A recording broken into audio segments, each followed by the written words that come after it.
no master, no, yes, I'm not the son of.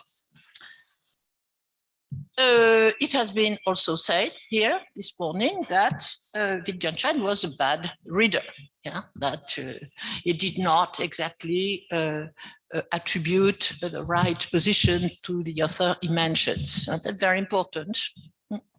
Grammatik ist nicht Philologie. It is important for me because as a French student in philosophy at the Sorbonne in the 60s, philosophy and history of philosophy were almost the same thing. Yes. And so that is the tradition of transmitting philosophy, is a tradition of saying what X, Y has said in the past, yes, and then you articulate theories. I would say even a little, it's not very nice from me, but you know, a little ready-made theories, yes, that you find in textbooks or. So it's important for me because it has been a shock, yes. And I was certainly a critical hair, une héritière critique, distantiated from French philosophy, French philosophy, and turning to Anglo-Saxon way of thinking philosophy. And I learned by experience that philosophy is not universal. Yes, it is largely dependent upon the linguistic apparatus, the way of saying things, the Darstellungsweise.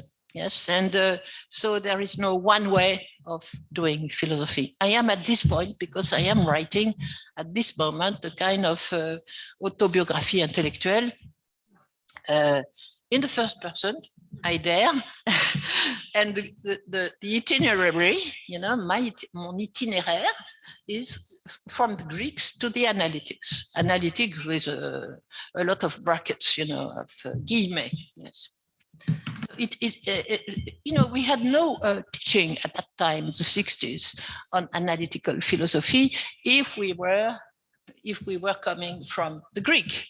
Yes, we had no background for logic or anything like that.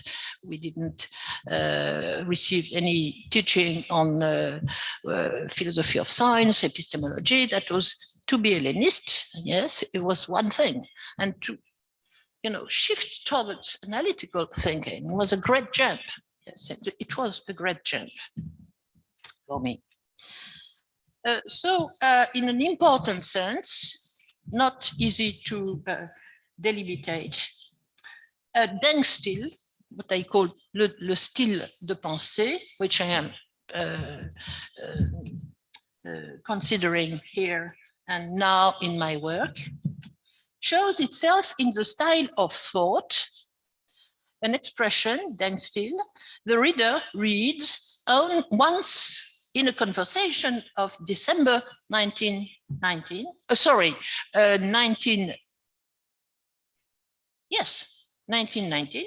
at Schlick's apartment. Brian edited that conversation, on which Wittgenstein did not reply. There is no reply by Wittgenstein given after the title of the conversation. Strangely enough, the space of the page following the title is empty. As Brian put it, Plato, paradoxically, does not exist in Wittgenstein's philosophy more strongly than one thinks, and differently from a master, I would say. Rather, I would say, as an integrated part of the writing flesh of Wittgenstein. It finds itself sort of incorporated. Plato exists in the same way as Frege, in a way. Not so vividly, of course. It's a different epoch, it's different context, and a different language. But it exists strongly in a certain way. Wittgenstein, in one of his Zetteln, ses fiches, say that in spite of his frontal opposition to Frege on the doctrinal level, he remains a close follower in style. what one has to understand here by style means more than just using metaphoric tools for the beauty of a text. What style here means, I believe, is a kind of community of thought, even presenting doctrinal opposition, a community of thought beyond accord on the doctrinal point, and in spite of doctrinal differences in content. But not, of course, community, because then still is also an expression which is important in Ludwig Fleck's, for instance, writings, not the kind of community of thought of, for instance, a scientific institution. So in the institutional sense applied to scientific community. That's Ludwig Fleck approach to Den Stil. Rather a language. After all, we come back to language, because language is an expression which is very difficult to understand. That is our language. It gives language its living breath, son souffle, as Humboldt would put it. It is not style in a literary sense, if we take literature as a separate discipline from philosophy, although it is a literary problem of writing philosophy. So it's not a style opposed to the letter. Rather, style of thought perhaps is something closer to Robert Musil's Dichtigkeit, close, he writes, to Gestalt, designing the way thought is articulated in language as its material stuff, material in German. Not that what is said is true, but that, I quote, you cannot displace one stone of the totality to be distinguished from a compound of elements without making the totality collapse. That's Musil. The translator is a great poet. He's Jacotet, Philippe Jacotet, who translated Robert Musil. Say densité de relation. Densité de relation. Densité is dichten in the sense of condensé, the German word Freud uses. For example, although he disliked it, style of thought could be for Musil in 1921, for instance, regarding Spengler, Decline of the West, which he criticized. The style of thought of Spengler could be a style of thought he dislikes. Yes, that's Musil use. I am also thinking of Jacques Louvre's remark on Dichtung, close to the concept of Gestalt, that refers not to compounds of elements, but to a form of intransitive expression that cannot be explained by possibilities of expression of composing elements. So it's very strong assumption that drive us as far as possible from the analytic problem of composition of meaning as being analyzed into elements. Yes, with Tractatus aporia. Yes, which is the Platonic aporia of the Tractatus.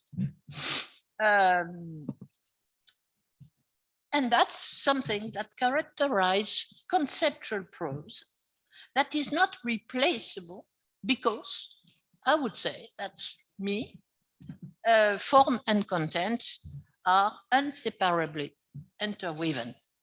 You cannot, not that there is no content, not that there is only form devoid of content. That's too easy. Yes, it's not that a dialectic of the opposition between form and content. The form is full, yes, not, it's like Hanslick, the form, les mouvements sonores in music are full, yet they are not void, yes. So we have to think again, reevaluate the relation between content and form. And this reevaluation can make us look towards music. In music, form and content make one, yes. And that is a very strong assumption, but I will not develop it here. We could call it with a Granger expression of contenu formel. Yes. Well, it's just an attempt. Yes, an approaching expression to something which is difficult to scrutinize, to get into. So it could perhaps work for mathematics and music.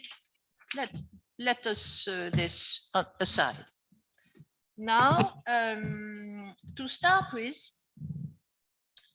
Wittgenstein shared Plato's, in a way, indirect way, shared Plato's aporetic conception of elements of logos, as shown in the Tractatus, the dialogue Tractatus about the definition of signs, episteme.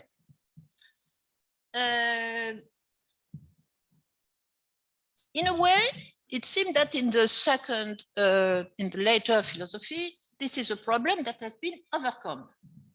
In 46, you have a remark against, yes, the Tractatus, my objects, Wittgenstein says, the consideration of names as elements, and in comparison with the Tractatus problem, and also Russell's individual. The three are put together in the same remark. As I wrote already once, this remark indeed echoes a Platonic dilemma already formulated in the Tractatus, but without the name of Plato. The name arrives late. The name of Plato is mentioned in philosophical investigations. It's exactly the same name, exactly the same problem. The Tractatus is mentioned, but in the Tractatus, Plato is not mentioned. But so we can say that philosophical investigation, paragraph 46, the problem is stated in the Tractatus, becomes the main target of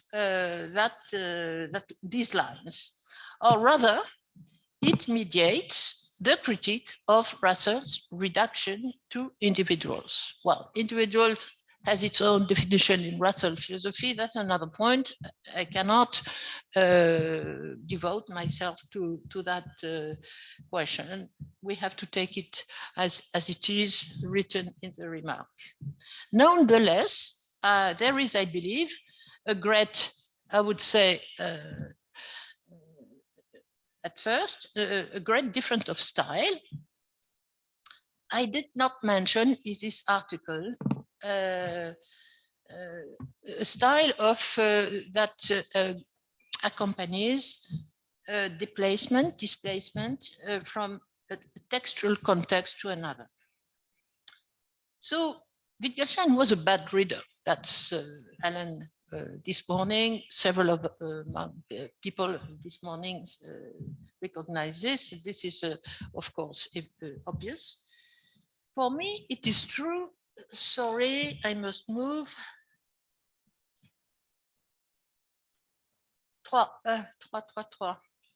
Sorry, it goes too quick.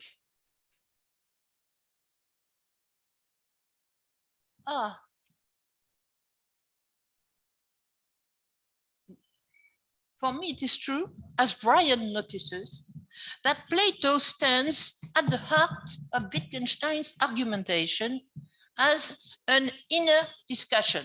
Please, please. This inner discussion is indeed the very process of thinking such as Plato defines it in the Sophistes. That's Brian who writes it in the article in Approaches, one of the article in Approaches.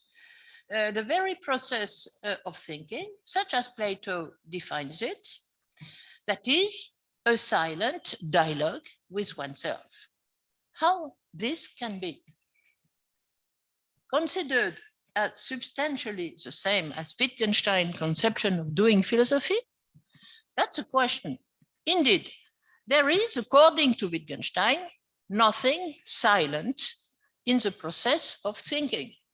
So it is not in accord with Wittgenstein's conception. Far from that. This contrast learns something. You can be Platonic without endorsing Plato's doctrine. That's one point. Second, Plato anticipates the problematic of names as elementary parts of not exactly a meaningful, because the subject is not meaning in the Tractatus, but knowledge. Oh, already? I have just started. Ah, I will not succeed. I will not succeed.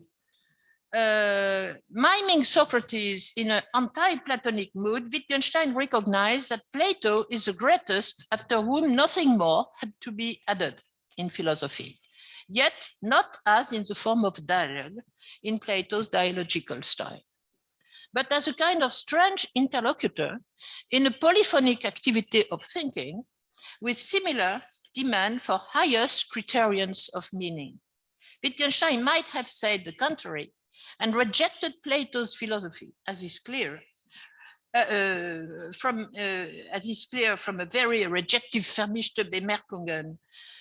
Each thought experiment, said Brian once to me, is an experience of criterion. For sure, a criterion is not a Platonic idea. It must not be, according to Wittgenstein. But one can say that the Platonic idea plays the role of a criterion, or can play the role of a criterion of meaningfulness of a statement. Note that Wittgenstein uses to demarcate himself from an expert philosophy, as we have noticed, working on a theory to which he tries to be historically and philologically faithful. He does not mind to attribute views that you will not find in the original text of the author. He can even attribute a view to the adversary of Plato as being Platonic. You might even be surprised by the liberty he takes as regards the true words of the author. Wittgenstein is all but a philologist in the German tradition. There is something anti-German here. He wrote once, grammar is not philology. That's in the big typescript. Grammar might be careless regarding the letter of a doctrine. Nonetheless, he works with a Greek philosopher along arguments and hypotheses, and sometimes there is a hint, like a distant saluto. It is then up to the reader to identify some Socratic Platonic problems during the work. How Plato forges a problem. A picture of problem. Urbild das Problem is all that interests Wittgenstein. The montage of a typical problem for philosophers. Brian has also pointed out to this feature in its forms of life. It does not put into question the principle of analyticity of meaning as constituting an internal aporia, as already foreshadowed in the Tractatus, and in order to solve it. It is rather to denounce the language of composition. That's very clear in the remarks following 46 of the philosophical investigation. And as a process of thinking, which is different. The argument is not only turned into a difficulty that radically ruins the Platonic thesis of objects, as it was logically presupposed in the third treatise, it does not correct it, nor propose a better realism, overcoming Wittgenstein's earlier so-called uncritical realism. That's David Pearce. As if there were a criticized form of realism.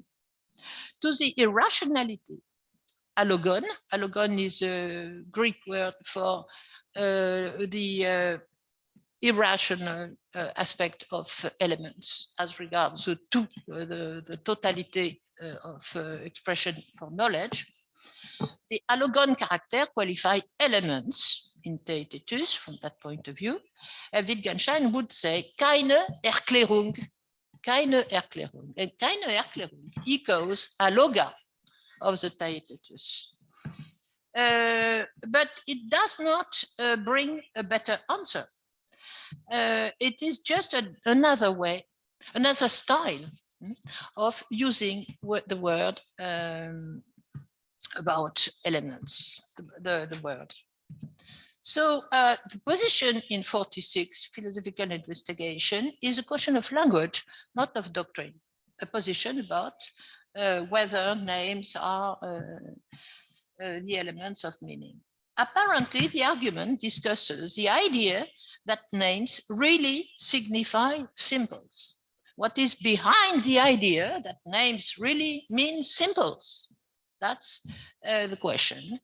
But Anscombe, translation of the first line, is discussed, and David Stern, for instance, reformulates the question and suggests to translate what is the position with regard to whether names really stand in for what is symbol. That's a different way of putting things. By quoting the Tractatus 202b and also 40311,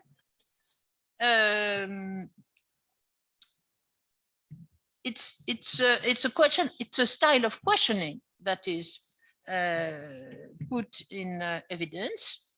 A position says a style of questioning, yes, a questioning of a position about the elements of composed expression, a problem which appears clearly in the remark 47, the following remark. See the use of expressions such as Zusammengesetzt versus einfach.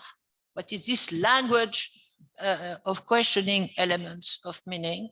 Yes, and Wittgenstein not criticize, in a way, it is not critique, you know, it's rather that he reformulates using a different language for putting elements in question as a part of language, composition, element of composition. What is at stake steps out of analyticity to another style of understanding that does not explain meaning analytically speaking. In a way, it was the same with Plato.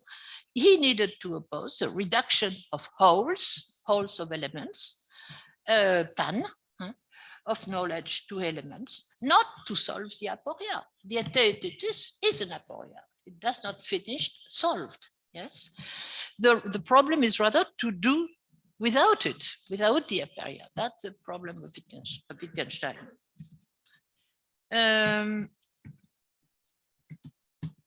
So to put it in other terms, in his second philosophy, Wittgenstein is no more looking for a criticized kind of realism as opposed to uncritical, sorry. Far from being a critique of the Tractatus, the version of the problem 46 offers, beyond criticism, another language for speaking about meaning. Meaning is not itself something like sense, language, word, position, names, etc.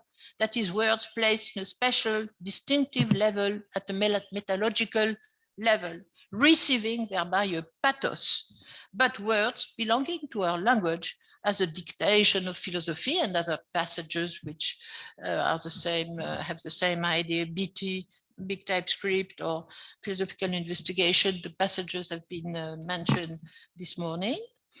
There are words among others, yes, like table, chair, etc., humble words. And the question is what to do with them, not what they refer to. The 46th paragraph turns over the page of problems of nature of things to view meaning as use. This is a point I did not stress enough clearly in my earlier article. May I ask a little more time because there was a difficult beginning. So thank you, 5 minutes. Okay, I will try to not to use too much time to 5. I would like to see 5.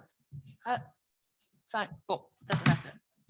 So it is a totally different matter to deal with reference, critically or not, and to deal with the language of a Darstellungsweise in which the aporia of wholes and elements has just disappeared from the semantic approach. Then I would recall you the paragraph 104 in philosophical investigation. We predicate of a thing what lies in the method of representing it. For me, it's very important. Of course, this goes on par with the critique of objects, the fetishism of objects. And that was also a great question with which Aldo Gargani dealt. And I am very impressed by Aldo Gargani, some development of Aldo Gargani. I'm surprised not to hear much about him, you know. He came once in École Normale before he died, and he was very close to Brian. And I find his Sapere senza fondamenti in Mimesis, published in Napoli 2009, very, very interesting. Yeah. With a political consequence. Very, very interesting. That's about object fetishism. Object, thing, fact reveal themselves to be ceremonial words, as if they were the sources of legitimacy of our discursive practices, technique of decision, and so forth.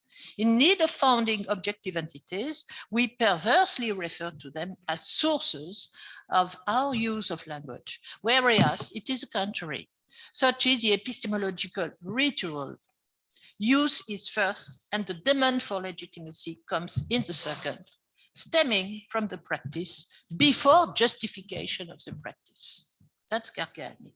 The argument even compares the inversion of justification to the way Marx Capital proceeds as regards the evaluation of the production forces to explain the exploitation of work forces. That's epistemological rituals. I would have liked to know what Brian thought of such a comparison with Marx, but that's another matter.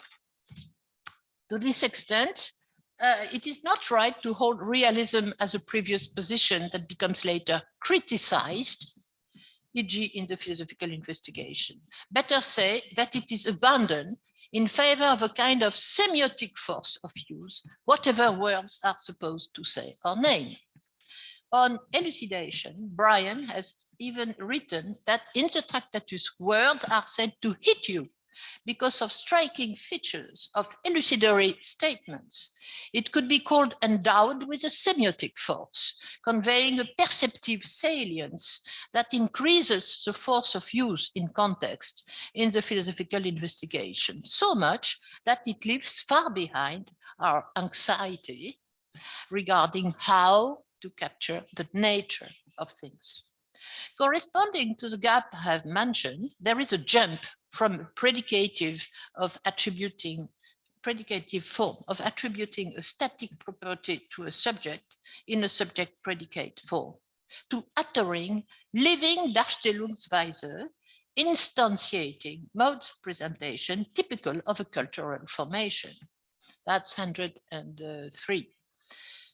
There is not only receiving this Darstellungsweise, there is a place for forging this Darstellungsweise. This is what I think, but that's a matter for discussion. What indeed disappears here is justification in reference to the nature of a thing being so and so. So I have repeated it. At this point, the change in favor of uttering such presentation in use implies a change of style. It is similar to a change of instrument. Words hit me, say Brian, and I add, when I strike tones on the keyboard of language. Indeed, the philosopher strikes a tone, but it is no longer the tonal grammar of the natural system of sound as if they were given through all possible varieties of chords. There is a place for atonality. Sometimes people talk about atonal conception of family resemblance predicates. It's not wrong. Even Wittgenstein didn't know about atonal music, yes. But there is I wonder if it is not Gordon Baker who dares, to suggest atonality of PFR in his meaning and understanding. We know that the relation name-object is aporetic. The ostensive ostension, ostensive Erklärung in the Tractatus has been later denounced by Wittgenstein as his dogmatic conception. At the time, he had not still a clear notion of objects at 1929. As we know, the expression ostensive Erklärung does not occur in the treatise. The unclarity of language could lead to assume an ontological basis for names given the nature of the things. Yet, Brian says, if one reads well the opening page of the Tractatus, he cannot read more than founding states of affairs, facts, more than nothing behind these facts, on which facts would lie. No background in grammar. Brian insists on the verb bestehen, mode of arrangement of objects co-subsisting in a certain configuration, not what they are. The thesis of realism of object is thus suspended, hence quasi-realism, which is his reading, indicating a kind of Platonic, so to speak, withdrawal. The apophatic lesson does not leave us quite. Platonism is half conjured up, somehow remains still present. I will finish. Philosophy does not enable us to show the nature of language, name by name, standing for object. This is the myth of the Tractatus already combats, but without the grammatical means. The philosopher will give himself later. One reason is that the Tractatus is still under the spell of the analytical presupposition, according to which there is a mutual dependency of the meaning of proposition vis-à-vis names for objects and of Bedeutung of names only in the context of proposition. That's contextualism reformulated coming from Frege. This interdependency looks as an enigma. Anthony Kenny once qualified as paradoxical, if not absurd at first glance. Now, in order to save the efficiency of uttering, meaning requires to distinguish proposition uttered from the activity of naming. Only this distinction can contribute to a shift of style, saving expressivity in spite of unsayability of objects, a thesis that has to be definitely discarded. This move means a second step, calling for Darstellungsweise. Modes of representations have become the material, the stuff out of which language games are made or carved in the course of language games, in the second philosophy. Then I am I will just finish and say that I am indebted here to Gordon Baker study of the Plato's Betrachtungsweise. You have the word Weise that echoes the problem of Darstellungsweise. The Weise sounds like a style. Yeah, that's Wittgenstein, WWK, Wittgenstein and Wiener Kreis. And the remark of Brian, page 95. So, that's getting back in a way to the discussion we have had this morning on expressibility. Expressibility rather than solving. Thank you very much.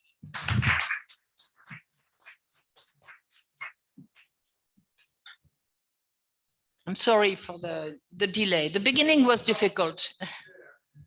I'm very sorry. There is is a terrible job.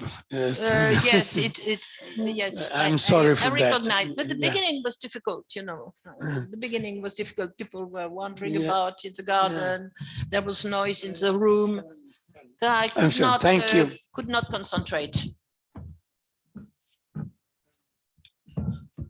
Now we have Luciano Bazzocchi from University of Siena. I have the pleasure to inform the audience that he edited a new translation of the Tractatus Logico-Philosophicus in English and in German language. Yeah. Thank you. You have the floor. Quindi a destra va avanti e ho detto una stupidaggine prima. Questo è in sync e quello è arrivato così.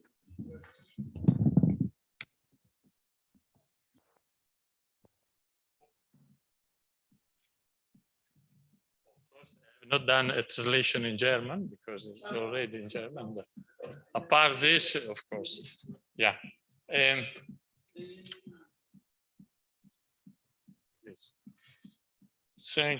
Thanks you, the present and possibly the remote listener.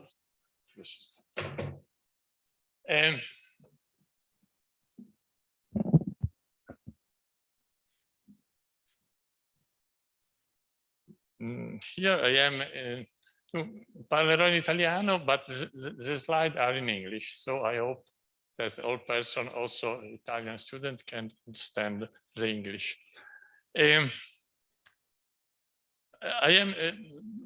Sono qui in una veste un po' particolare come editore, come diceva giustamente il chairman, editore del Tractatus, che non è la mia attività principale. In questo in qualche modo mi pare quasi di rubare il mestiere a Brian McGuinness, che naturalmente poi ritorno in cuffia, come si dice, ma vabbè, non so. Che naturalmente Brian è il più noto, il più autorevole editore non solo del Tractatus, ma di altre, ovviamente di altre opere. Fastidioso, ma vabbè, sto parlando. Perché mi prendo questa veste? Proprio per l'edizione recente di questi due volumi, l'originale tedesco e la traduzione inglese, che è poi quella per gentile concessione di Brian e McGuinness Pierce, e il testo del Tractatus. Quindi questo è essenzialmente il Tractatus, c'è una bella introduzione, lunga introduzione di Peter Hacker, delle note storiche abbastanza originali ed altre cose che trovate qua dentro. Soprattutto trovate il Tractatus in una forma un po' diversa.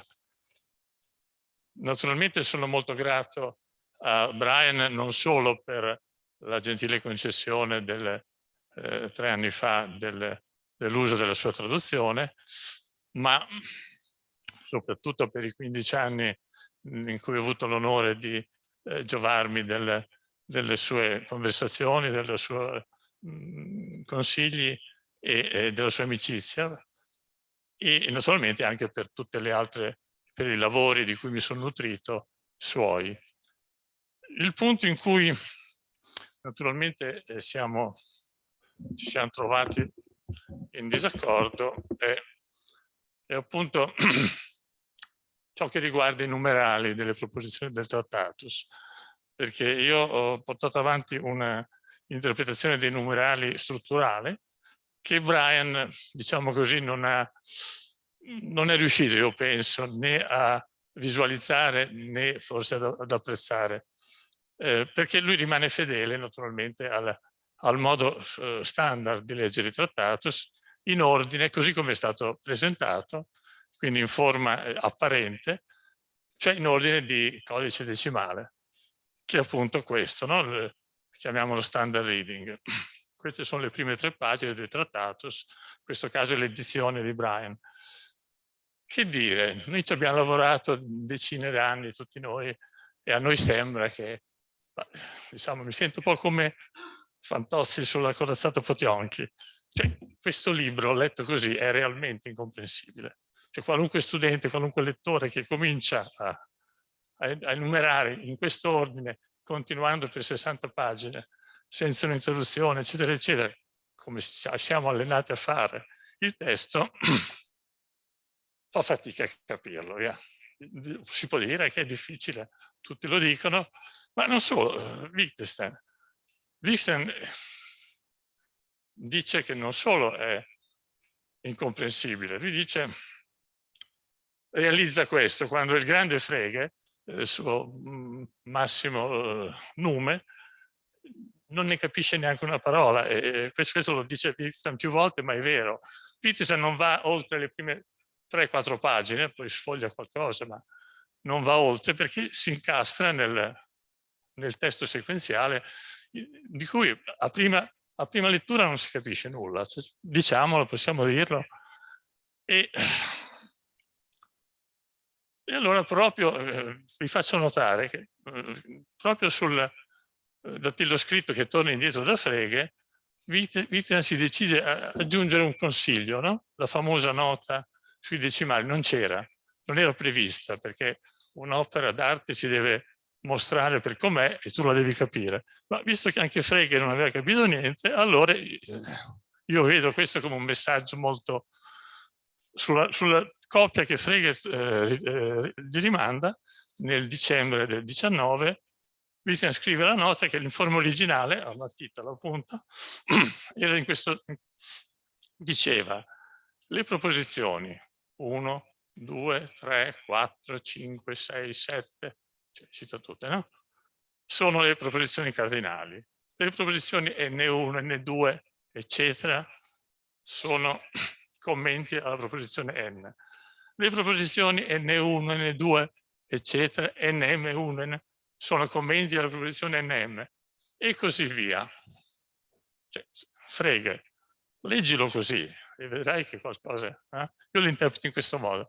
In dicembre, stesso mese, il 5 dicembre, scrive a von Ficker, che voleva eliminare il decimale, e no, notoriamente lui sottolinea, guarda che i numeri decimali, soltanto i numeri decimali, rendono il libro perspicuo e chiaro, perspicuità e chiarezza, no?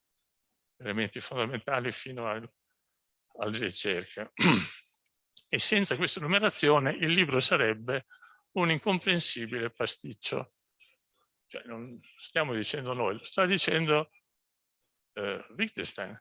Più chiaro di così, se non seguite la logica dei decimali, è un pasticcio. Io questa frase la terrei presente. Allora, qua invece io ho seguito, dimenticavo di dire, ci sono lì diverse copie che potete tenervi del libro che di una decina d'anni fa, il mio libretto, che presenta le motivazioni di tutte queste cose, e invece 2 o 3 copie, ne ho pochissime, di queste edizioni, se volete, tanto che passate il tempo, passarvele, non so, guardarci, tenetevi il gruppo di là e poi mi riportate. Se qualcuno è abbastanza sveglio, se no lo stesso. Allora, quali sono le prime 3 pagine della mia edizione? Sono queste, no? Proposizione 1, 2, 3, 4, 5, 6, 7. Sto seguendo proprio la lettera. Poi naturalmente prendiamo una proposizione N, e quindi N1, N2. Prendiamo un NM, in questo caso NM1, eccetera. Oppure non siamo obbligati naturalmente a prendere come N1, possiamo prendere per esempio il 2, e allora abbiamo un altro tipo di, si parte sempre dalle 1, 2, 3, 4, 5, 6, 7, questa è l'home page. Allora, questo mi sembra meno confuso di quell'altro, si può dire che è meno confuso perlomeno. Cioè, qui si capisce cosa vuole. Dalla prima pagina uno capisce. Pensate che io ai suoi tempi col buon Gargani ho seguito pedissequamente le sue, e ho letto la posizione 7 all'ultima lezione in giugno, a fine che senso ha? Quando Wittgenstein le ha scritte in questo modo. Questo è quello che sostanzialmente faccio in questo volume. È interessante poi il tedesco, perché la traduzione inglese, anche quella di Brian McGuinness, è stata fatta sul pasticcio e quindi ha modificato un po' il testo per riuscire a renderlo in qualche modo leggibile. Invece il tedesco originale realmente in questo modo risalta molto di più. Vi invito appunto a sfogliare, a dirmi le vostre impressioni. E così per tutte le altre pagine. Guardate per esempio, intanto che leggete, mi procuro.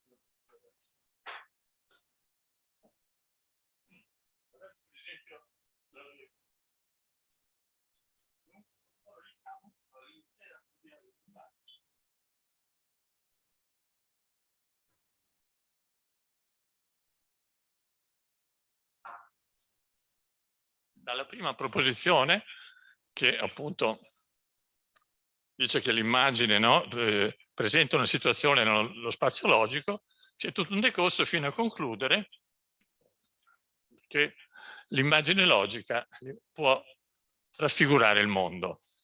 Vedete come è tutto è chiusa lì, è una pagina che comprende l'intera teoria esposta chiaramente, come è chiaro, e Wittgenstein, comprensibile, penso, anche alla prima lettura, all'ingrosso. Insomma, uno ha subito il flash dell'intera e poi dopo, se vuole, sviluppa ovviamente. È un modo diverso di leggere il Tractatus che presenta molte sorprese. Questa è la frase che io insisto, no? Ha conseguenze interessanti. Cioè, se effettivamente lo slittamento, il passaggio dal pasticcio incomprensibile a una visione chiara e più spicua dipende dalla funzione strutturale dei numeri decimali, beh, quindi questo è l'incomprensibile pasticcio e quest'altro, sto sbagliando il tasto, perso.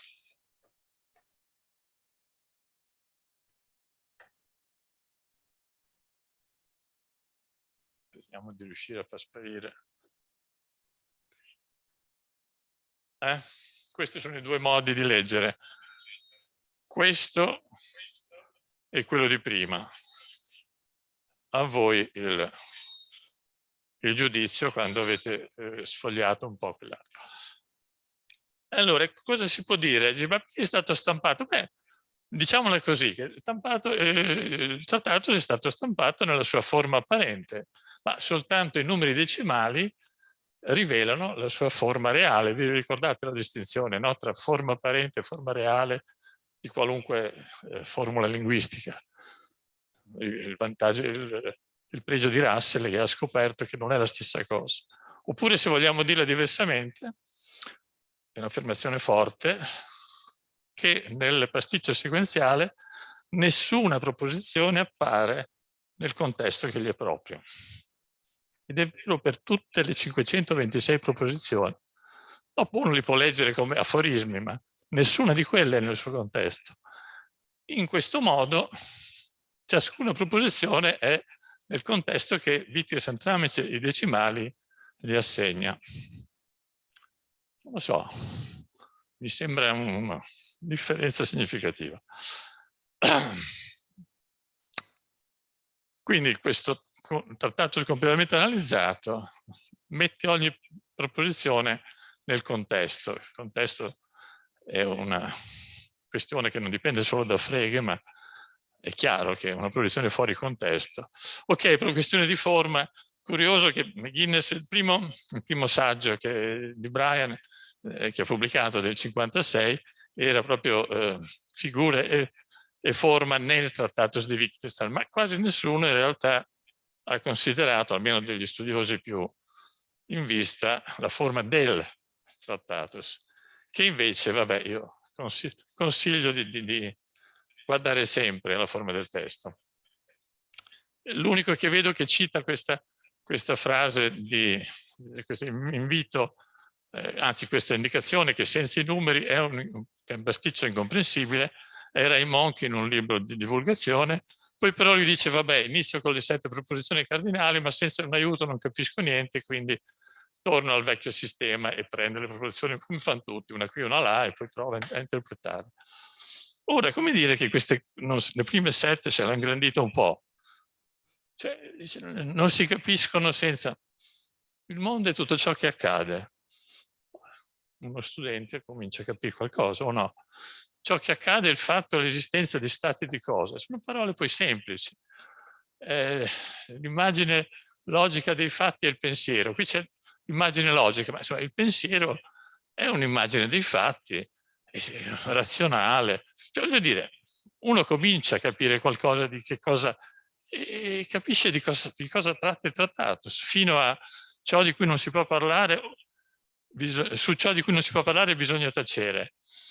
Non mi sembra incomprensibile, come dice. Cioè, se la leggiamo in questo contesto è una conclusione che poi andrà analizzata meglio. Il mio consiglio comunque, nel dubbio, è sempre di guardare la forma anche delle singole proposizioni.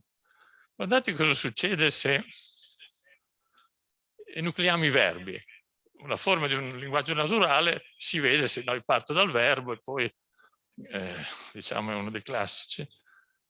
Quali sono i verbi che usa Wittgenstein nella home page del suo libro? Le prime 6 proposizioni hanno solo la forma verbale ist, no? Tedesco. Ossessivamente, direi quasi. La 7 no, la 7 usa, diciamo, i verbi principali di una filosofia del linguaggio: potere, dovere, parlare e tacere.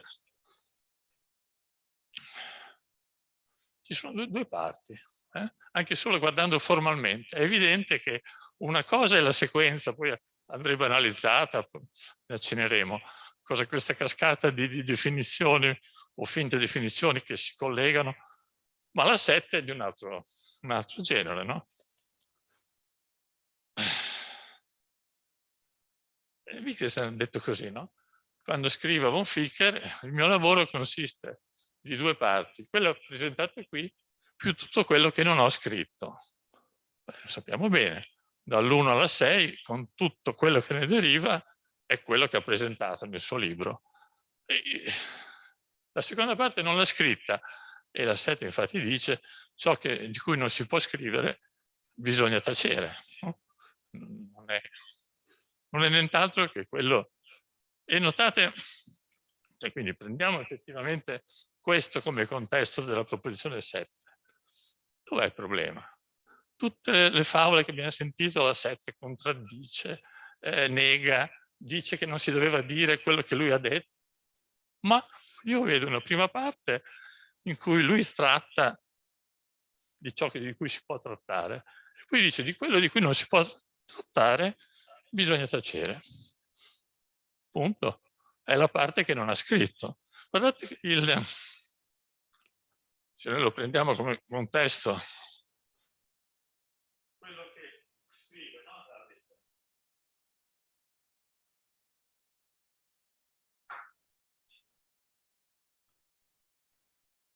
Dove aggiunge tutto quello che molti altri oggi stanno soltanto riempiendosi la bocca, ho messo a posto nel mio libro tacendo su di esso. Ich darüber schweige. Beh, la 7, no? Dice proprio questo, no? La 7 termina darüber muss man schweigen. E lui dice ich darüber schweige. Dov'è la contraddizione? Tutte le storie, la 7. Nel suo proprio contesto la 7 è lì, non è in giro per il mondo che da prendere e interpretare come ci pare. Questo è il contesto. Ecco, quindi voglio dire, non voglio risolvere qui tutti i problemi, però capite che anche a una prima lettura è un libro che si legge con gusto, non con... Adesso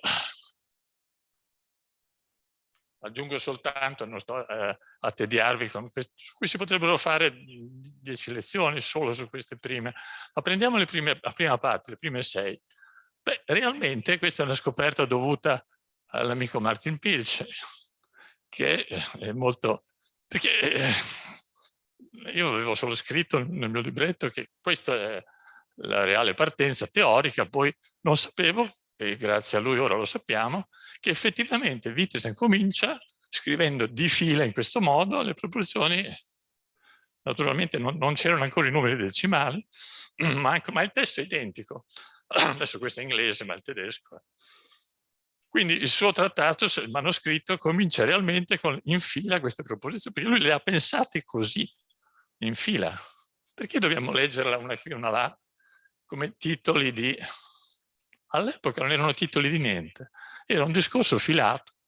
E che io adesso rimando completamente all'articolo molto bello, non solo per ragioni filologiche, di Martin Pilch, che poi interpreta queste concatenazioni, rimando al suo libro, ma ecco, c'è un motivo per cui le costruisce così, verbo essere, bla bla. Leggete l'articolo. Salto rapidamente a un altro punto, giusto per mostrare come tutto cambia, no? In un certo senso, pur rimanendo uguale. Se non è il Gattopardo.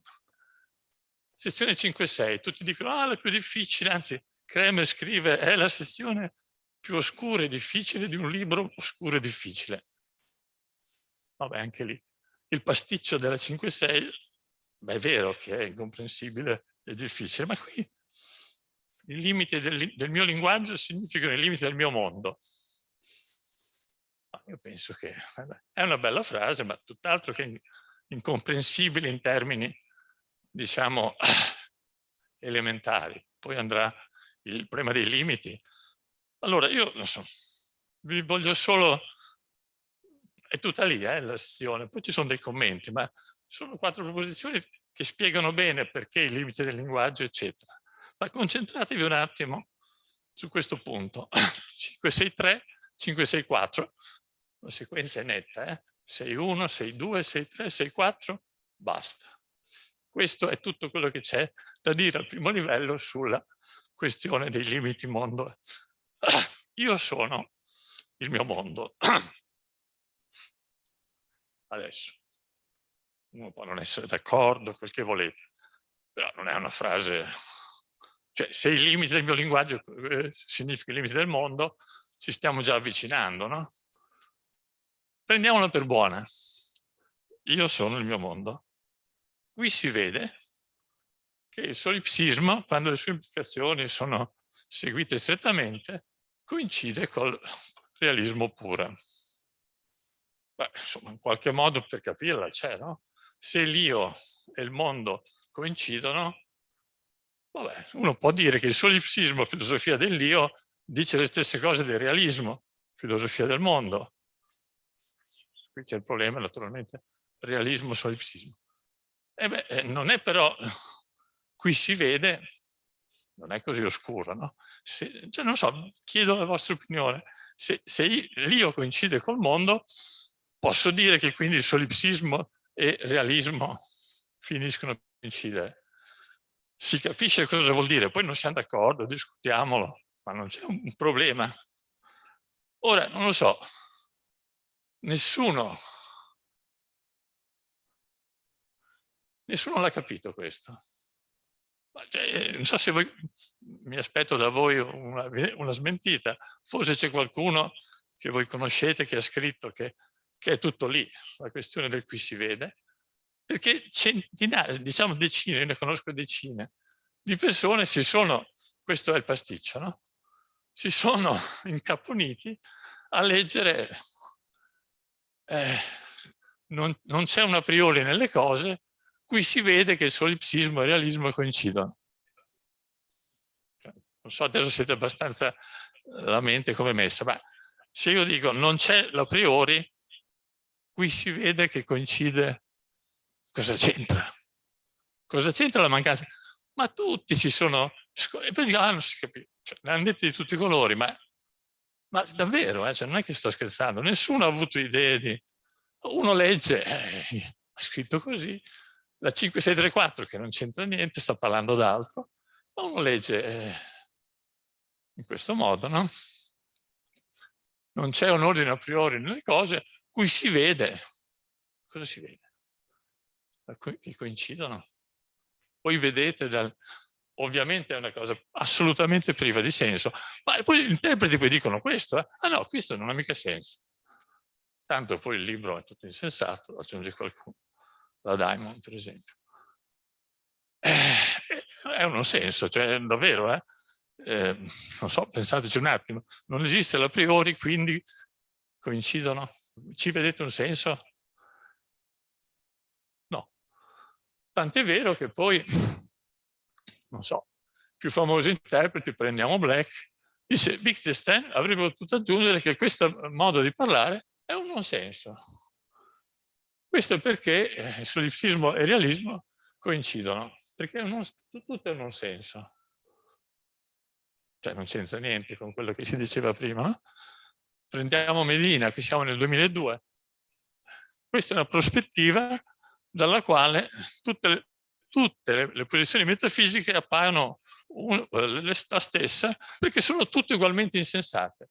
Quindi solipsismo, idealismo, razionalismo, tutti gli ismi che volete sono tutti insensati. Questo ci sta dicendo Wittgenstein. Cioè, capite la differenza di come finora è stato letto? E quindi un gran pasticcio, e tutti a dire difficile, difficile. E quella che dicevamo prima, cioè io torno a farla vedere perché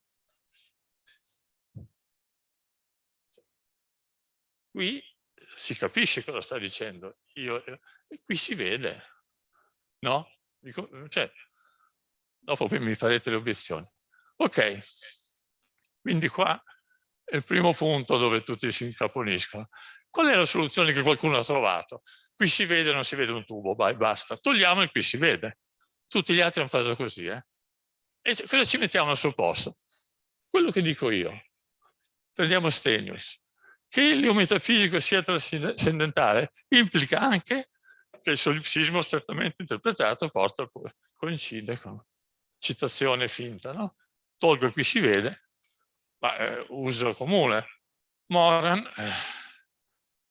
il resto suggerisce una lettura morale, dal suo punto di vista, della formula che il solipsismo strettamente, ognuno ci mette quel che vuole, quando hai tolto il collegamento, un aforisma, ci tolgo qui si vede perché non si vede un tubo, il nostro Frascolla non è da meno. La natura trascendentale dell'io, che è il possessore del mondo, spiega perché il solipsismo strettamente è un escamotage. Ok, smetto di... Noto in questa pagina del pasticcio c'è un'altra cosa che colpisce, la famosa figura dell'occhio e del campo visivo.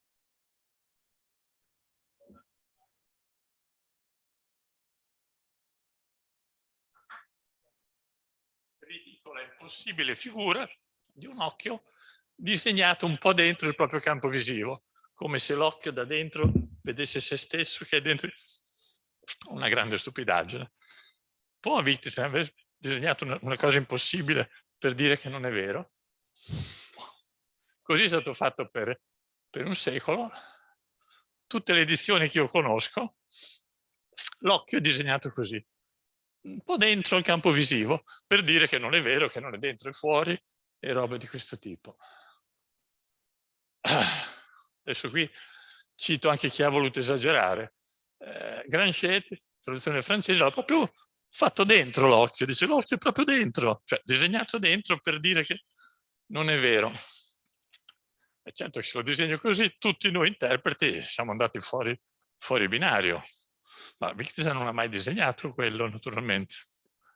Qui cito l'amica Antonia, che giustamente dice questa storia dell'occhio è fondamentale e direi definitiva, 56331. L'occhio non può essere una parte di questo... Certo, ma è sbagliato Granchette, cioè stiamo tutti commentando un grassolano incredibile. Questa è la prima edizione mondiale dove c'è il disegno di Wittgenstein, che non è quello. Poteva scrivere una stupidaggine così. Questo è il disegno. Vi sembra che l'occhio Aug sia dentro? Chiedo. Qualcuno lo vede dentro? Cioè, cosa ha niente a che fare quella figura con questa cosa? Cioè, no, ma veramente, è talmente, se io non vi sto, è talmente un pasticcio letto così, poi ci sono altre cose orribili nell'interpretazione, che qui non ci ha capito niente neanche l'editore, ha pensato di interpretare l'occhio dentro, ma adesso ci sono 1000 disegni, l'ha sempre disegnato fuori. Ultima slide. giusto per essere definitivo su questo punto, guardate le correzioni che a mano Wittgenstein ha messo nella traduzione inglese fatta da Ramsey. E su questa è una fotocopia di una pagina che trovate qui, quindi potete vedere. Quella è la fotocopia invece della pagina originale della traduzione. È talmente pasticciato il testo tedesco, letto così, che anche Ogden è uno dei pochissimi punti in cui Ramsey sbaglia clamorosamente. Lui traduce così, no? Guardate sotto lo scritto. Il campo visivo ha infatti una forma all'incirca così. Proprio sbagliato. E Wittgenstein corregge, no, aspetta, perché il campo visivo non ha mica capito niente neanche Ramsey, non ha una forma così.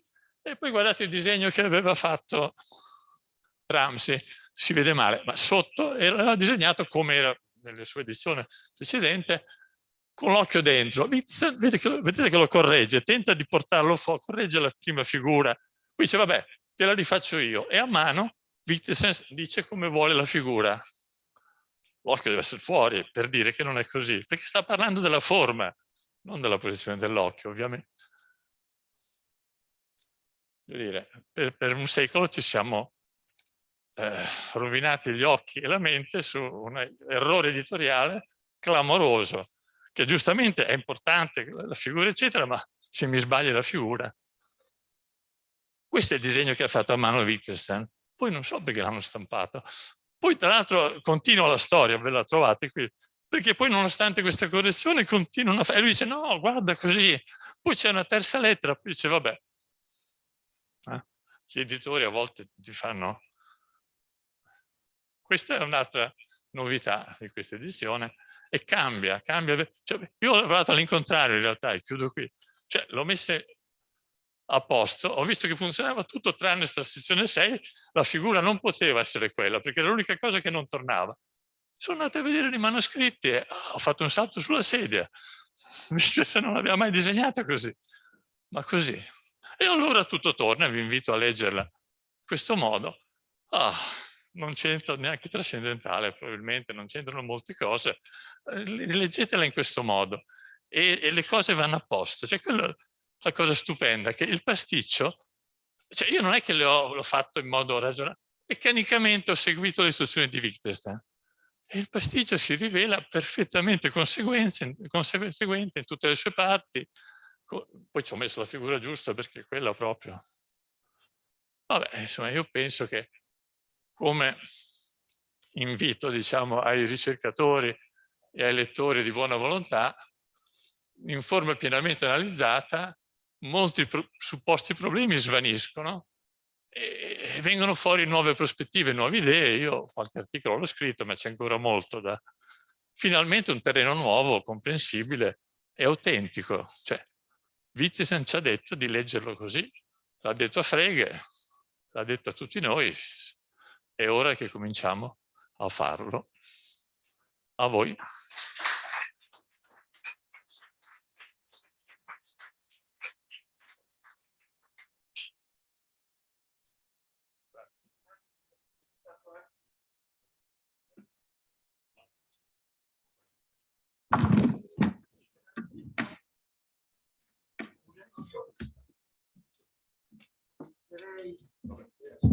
Grazie Carapezza.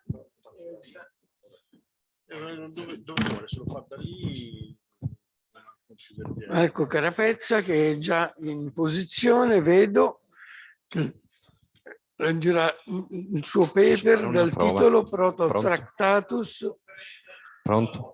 Proposizione 2.1, i fatti noi li comprendiamo in immagini. Osservazioni per una rilettura del TPL.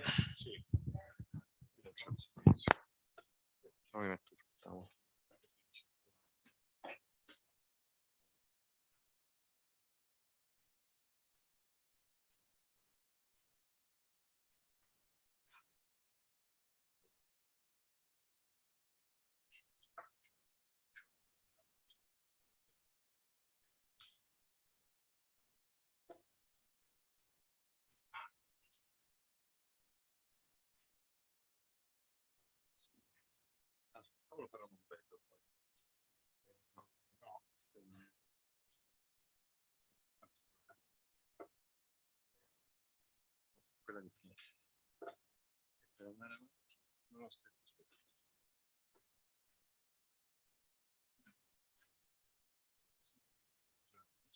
Eccolo, è questo? No, questo.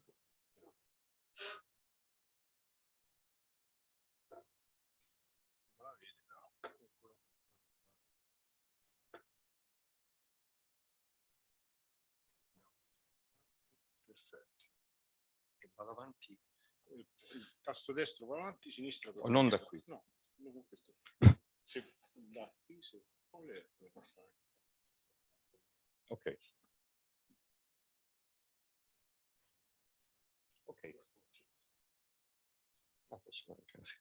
Okay, thanks. I'm honored to be invited in this amazing conference. I want to thanks to the Austrian Cultural Forum, the University of Bergen, Claudia Corsi, Joanna Corsi, and all the organizers of this conference. I'll speak in English. I changed a little bit my title. Okay.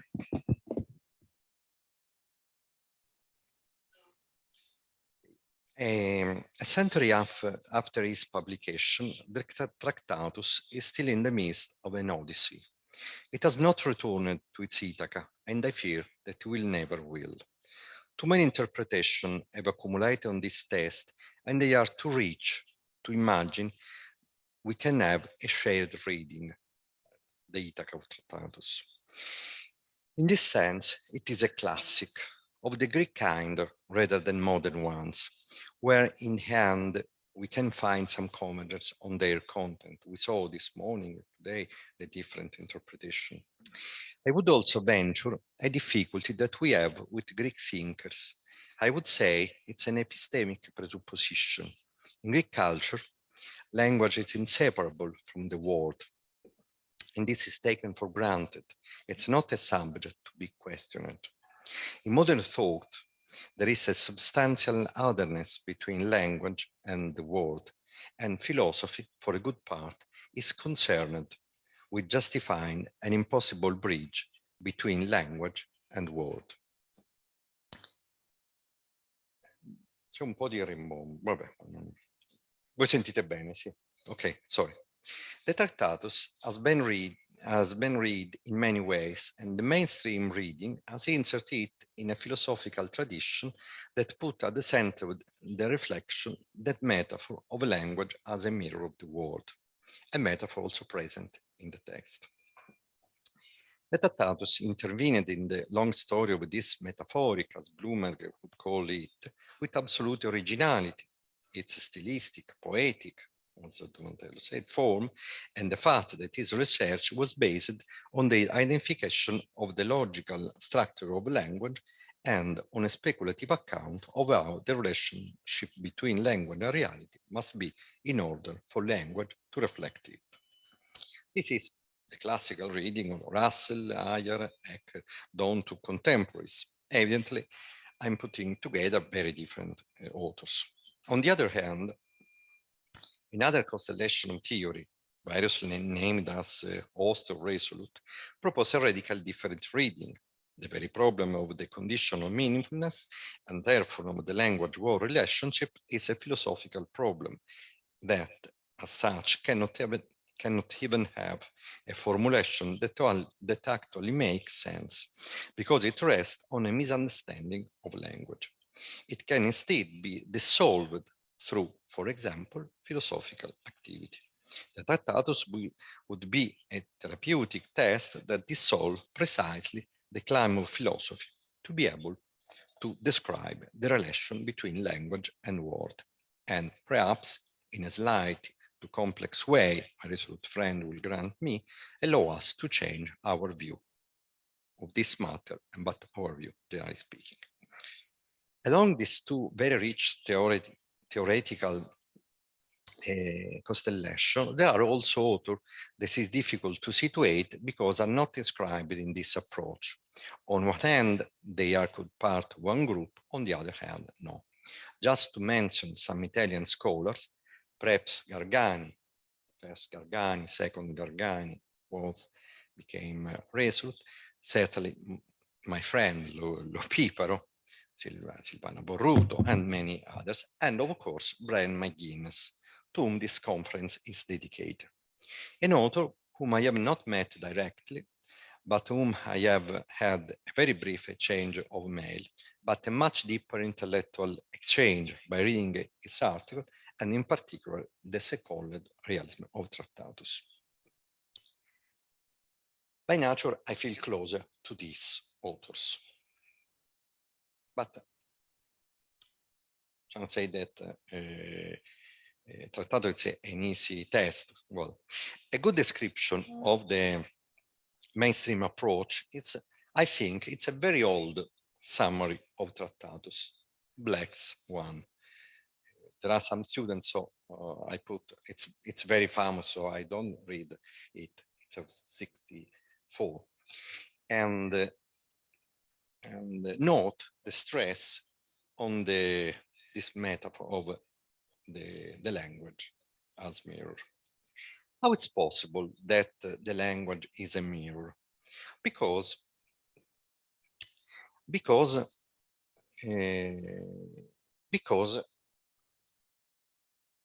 two features of the picture. We make ourselves a picture of the fact, and the picture has in common with the fact the logical form of representation. This is the reason why the language could be a mirror. My paper proposes a rereading of the famous proposition 2, number 1, and its relation to the similar proposition in the Prototractatus. Facts are grasped by us in picture. Die Tatsachen begreifen wir im Bildern. Luciano Bazzocchi, it's right to remind us to read the work keeping in mind the place and the hierarchic role of each proposition of the Tractatus, and therefore, repeating the already known, I start from the first proposition of TLP, of Tractatus. I will use proposition and utterance as equivalent from Luciano, from Bazzocchi. The 7 main propositions, it is useless to recall them here, are organized through 3 chiasms and a tautology. The last one is a tautology. We have not to forget it. It's just a tautology. This is a clear indication of the fact that they must be read in a delicate balance that keeps them together with each other and with their comments. So the first 2 propositions are linked by a chiasm, so it's worth reading them together. The word, it's always the case. What is the case? A fact is the existence of a state of affair. So Tractatus, it's well known, open with an ontological session that leaves one a little dismayed for many reasons. It's evident this ontology is based on language feature. Ontology contradicts the preface of work. The first one, look at some feature of this strange ontology. It's well known, I avoid to read it. And I propose a joke, a translation, a lingualist translation of this ontology. Language is every utterance that is said. Language is a totality of utterance, not of names. Language is determined by utterance and by there being all utterance. The utterance is a connection of names. The name is simple, because it's just a joke, but it's a show how the ontology is based on language. The problem is What role should we assign to the dependence of ontology characteristic to the linguistic one?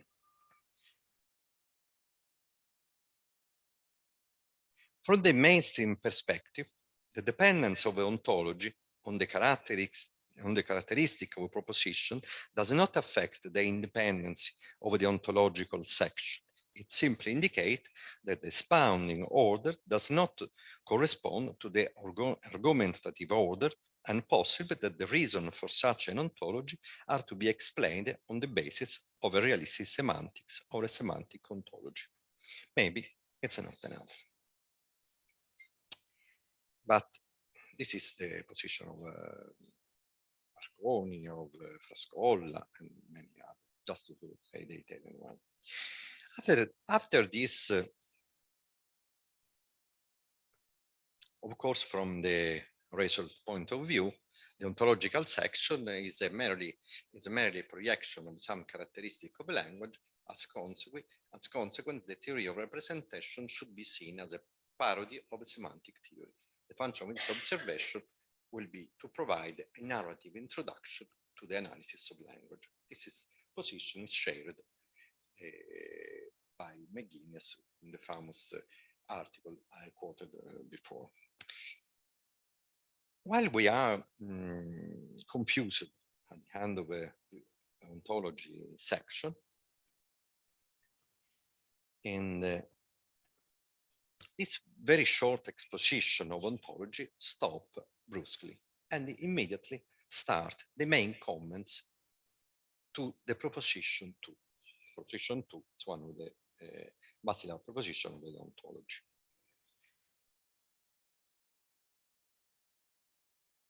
Sorry.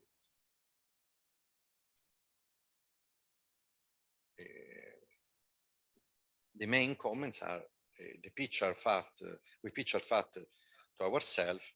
A picture is a logical pictorial form in common with its depicts. So after this desert landscape of word, fact, simple object, possibility regarding which we don't quite understand what they are, one of the protagonists of the work, we, enters overbearingly. We make picture to ourselves. We have also, I quoted before, a previous formulation of this proposition. Facts are grasped by us in picture. Apparently, the two propositions are much different.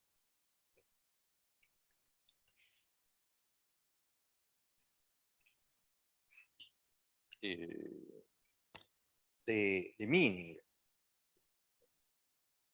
normal meaning of the first one, the mainstream meaning of the first one is that the picture describes a fact. That the fact and it's possible to have a picture of fact. We can have it. It's just a possibility. We can have a picture of fact. According to mainstream, we can have a different knowledge of fact, which is not by picture. No one said explicitly, but I think it's one idea of the mainstream. The other interpretation of this proposition is we don't have any way of assessing the fact than through picture, and it's more similar to the Prototractatus version, but maybe not so much different. The picture articulate their element. They correlate them with the object of the word. The element of a picture stand for the simple object. Remember what said Black. We think it would be vain to look for object outside the picture because the ontology is based on language, as I showed before. We identify object through the level of description of the picture itself. Therefore, we don't have to look for the simplicity of the object to an ontological level. but it is correlate of our description. Our picture have element, our proposition have name, which indicate and identify simple object. As Gargani noted, Wittgenstein seemed to employ the notion of simple with reference to the real procedure of language ordinarily used. The name can denote a compound object, which, however, with respect to the function of meaning of the proposition, can be assumed as simple. So this is the notion of simple that I use, and I think it's one of the possibility. In this slide, the simplicity of the object apparently placed a foundation of ontology. So we make picture of fact, but the fact are not independent from the picture. So the second interpretation, it's more or less similar to the first one. Fact are grasped by us in picture. We have no other ways to grasp fact.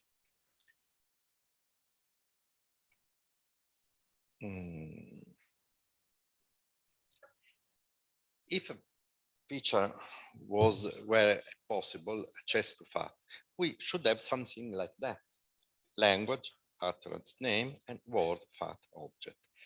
But where are we? We need God and with something which is outside of the relation between language and word. We are in particular condition of being inside and outside, like the God of the Black, the system of representation of a being in an impossible place for the Tractatus, outside the relation of picture and fact, and inside the modern metaphysics based on separation between language and word. Outside the mirror and able to see things, what things are like. We have sought to speak of an angelic point of view, like Maslow or Bouvres, or the view from sideways on of McDowell, something similar to the figure where God is out of relation of language and word. It's always underestimated that Wittgenstein often repeat that we took the notion of picture, in German Bild, from both pictorial and mathematical. Bild in German, but also immagini in Italiano, it's the value of a function.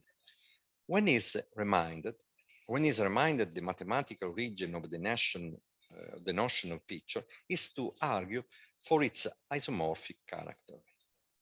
The isomorphic relation is very puzzling. Among the various morphisms, is the one that poses more constraints. And Stenius himself, who introduced it in 1960,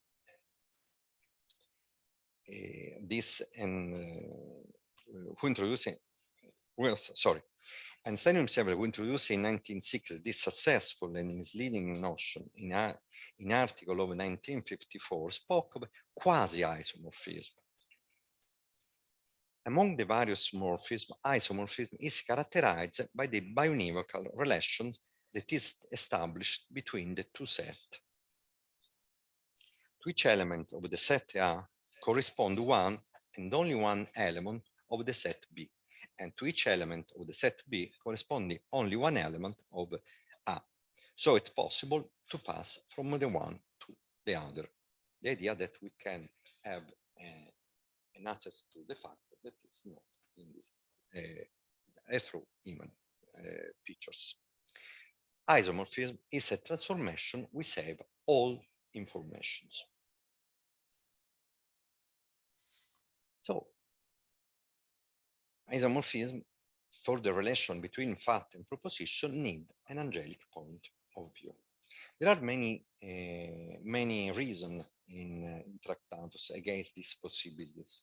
I have no time and to use all the parts of the Tractatus, but I want to use a later Wittgenstein test, remarks on logical form, so you can say that I didn't understand anything. Read to Wittgenstein. Let us imagine two parallel planes 1 and 2. On plane 1, figures are drawn, say ellipse or a rectangle, of different sides and shapes, and it is our task to produce this figure on plane 2. We can imagine two ways, amongst others, to produce images of this figure on plane 2. We can first lay down a lower projection, the orthogonal projection, or secondly, we could process thus. We lay down the rule that every ellipse on plane 1 is to appear as a circle in plane 2, and every rectangle is a square in 2. Such a way of presentation may be convenient for us if for some reason we prefer to draw circle and square on plane 2. Of course, from this image, the exact shape of the original figure on plane 1 cannot be immediately inferred. We can only gather from them that the origin was an ellipse or rectangle. The case of the ordinary language is quite analogous. Of course, we are outside of this relation because we organize the projection, but we are in the world of the language, we are inside, and we can't make it. When we can see from outside this projection. So, unless we consider that Vita is talking about some mysterious picture of which we have no awareness, we can match between picture and fact, and we don't know exactly, if we don't know exactly the projection rule. There are many reasons. The picture cannot be outside the form of representation in the Tractatus. Fact that we perceive in a picture, we see through the way it is presented in the picture and not in other ways. A photo of a concert is mute. A soundtrack has no color. Of course, in 4014, we know there is the gramophone record, the musical tool, the score, the waves of sound all stand in one another in that pictorial internal relation which holds between language and the world. But we can speak on this during discussion. Let's clarify the difference. In this case, there are fact and picture, and we are the ones who associate them. In the other case, we make a picture that represents fact, and we are on the side of the picture because it is through language that we interact with the world, and we don't have access to facts that are not mediated through picture. The world and language are so closely connected that are inseparable. The connection is given. Careful, this is not an Heideggerian language or mystical language of Benjamin, but the language that accompanies my entry into the world as a linguistic animal, a language that should not be justified, but presupposed in our experience of the form of life. I am often objected, but how can this kind of picture so agree with reality? This is a fundamental feature of the picture. I can say, because I live in a linguistic world, but I think it's not clear, or in other words, the problem is badly posed. Reality is not independent from the picture, and the picture have the characteristic of being based on the relation between true and false. Each of us know perfectly his face. Everyone has a picture of his face. I can say that have a picture of our face is part of our form of life. Not many animals do. See the interesting experiment conducted by Gallup many years ago. We share this ability with chimpanzee and now with elephant, but very few animals. But we recognize our face perfectly, and we are the best judge of our face, but we never see it directly. We we recognize, we learn the shape of our face by picture. Of course, this is knowledge that is based on the comparison of picture that are visual, tactile, and of course, logical picture. Every picture is a logical picture. And I'm going to just to conclude. There is not, and we don't need an angelic point of view to describe the relation between language and word, because the proposition represents the fact on its own hand. Language neither reflect nor mirror combination or aggregation of object, but constitute combination of object that is expressed by saying them. For our word is not given to us before language. Word and life are one. Thanks.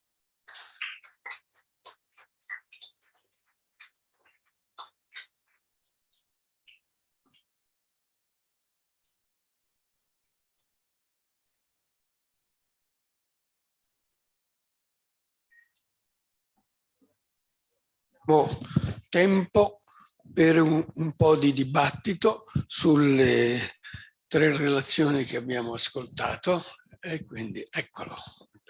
Bene. Not sure whether I have to talk in English. I want to address. Sorry, I didn't say. No, we can have a little bit debate. Voltolini. Okay, I start with English and then if I have to switch to Italian, just tell. I have to address one question to Luciano and another one to Marco. First to Luciano, I found very interesting the story of the eye. I didn't know that. But it seems that however you draw the design, the connection between the sentence regarding the design and the previous sentence works according to your dependence picture. For the point that Wittgenstein wanted to draw was simply that what we see in a way does not have to show that it is seen by an empirical eye and by an empirical visual field. I give you an example. The design, however it's made, mirrors the fact that it is seen by our eyes in the way in which they actually are. But of course, the design would be different. If I had an eye put on the back of my head, I should have drawn a different design.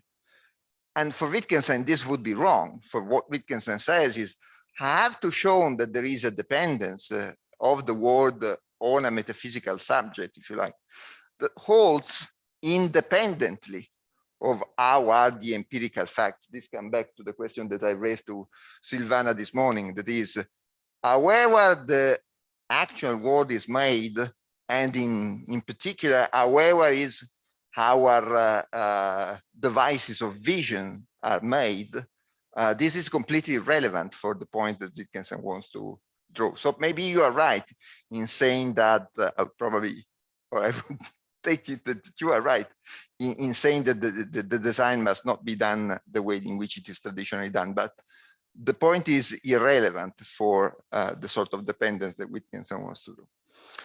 Second, a more general question concerning, again, Luciano and your dependence. I agree with you that it is very important that we have to understand the sort of dependence that you appeal to. But, you know, it is true that Wittgenstein has said that. But Wittgenstein has said many, many things. In the preface, he has also said that it grasped once for all the truth of what is this to be grasped in philosophy. So maybe it is possible that even if Wittgenstein believed that his own propositions had to be read that way, the way in which you meant, this was not, in point of fact, how he managed to organize the whole structure. So it might be a case of unfulfilled intention, if you like. And I don't want to discuss too much, but we can discuss about that later. But one of the examples of this possibility, for instance, concerns the very problematic relation between the proposition that says that having color constitutes the forms of objects, one of the forms of objects. And said en passant, objects are colorless, which is a proposition that comes before this one. And it should not be the case if there were the sort of dependence that you appeal to. For the sort of things that the sort of theoretical dependence, however you cash it out, should be first, objects have color as their form, but in a way that must be explained, and that Wittgenstein actually doesn't do, they are also colorless. This should be the dependence, but this is not shown by the numbering of the propositions that there are. Just to give you an example. Maybe it was just a mistake by Wittgenstein. To Marco, very interesting. I didn't know that the Prototractatus was different on that side. But I give you a reason as to why Wittgenstein changed the original formulation, that goes exactly in the direction that you want. That is no, it's in your direction. That is the fact that it didn't, that it changed the formulation in the Tractatus. For by appealing to grasping was the sort of problematic relation that even Frege appealed to exactly in the very same years. I don't know whether Wittgenstein wrote, ever read the Gedanke, probably not. But anyway, so by talking of grasping, Wittgenstein might have suggested that the relation between language and facts is, as he later criticized in the philosophical remarks, we'll come back on this tomorrow, is an external relation. For it is just a cognitive relation that holds between the users of language on the one hand and facts on the other.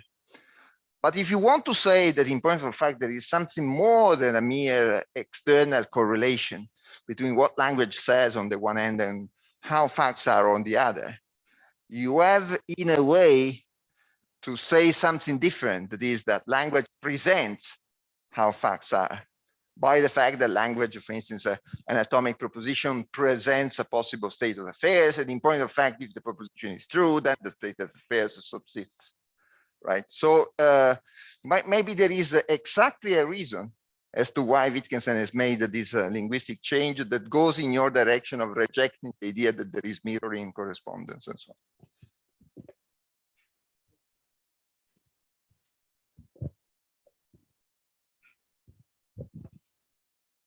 We thank you for the question.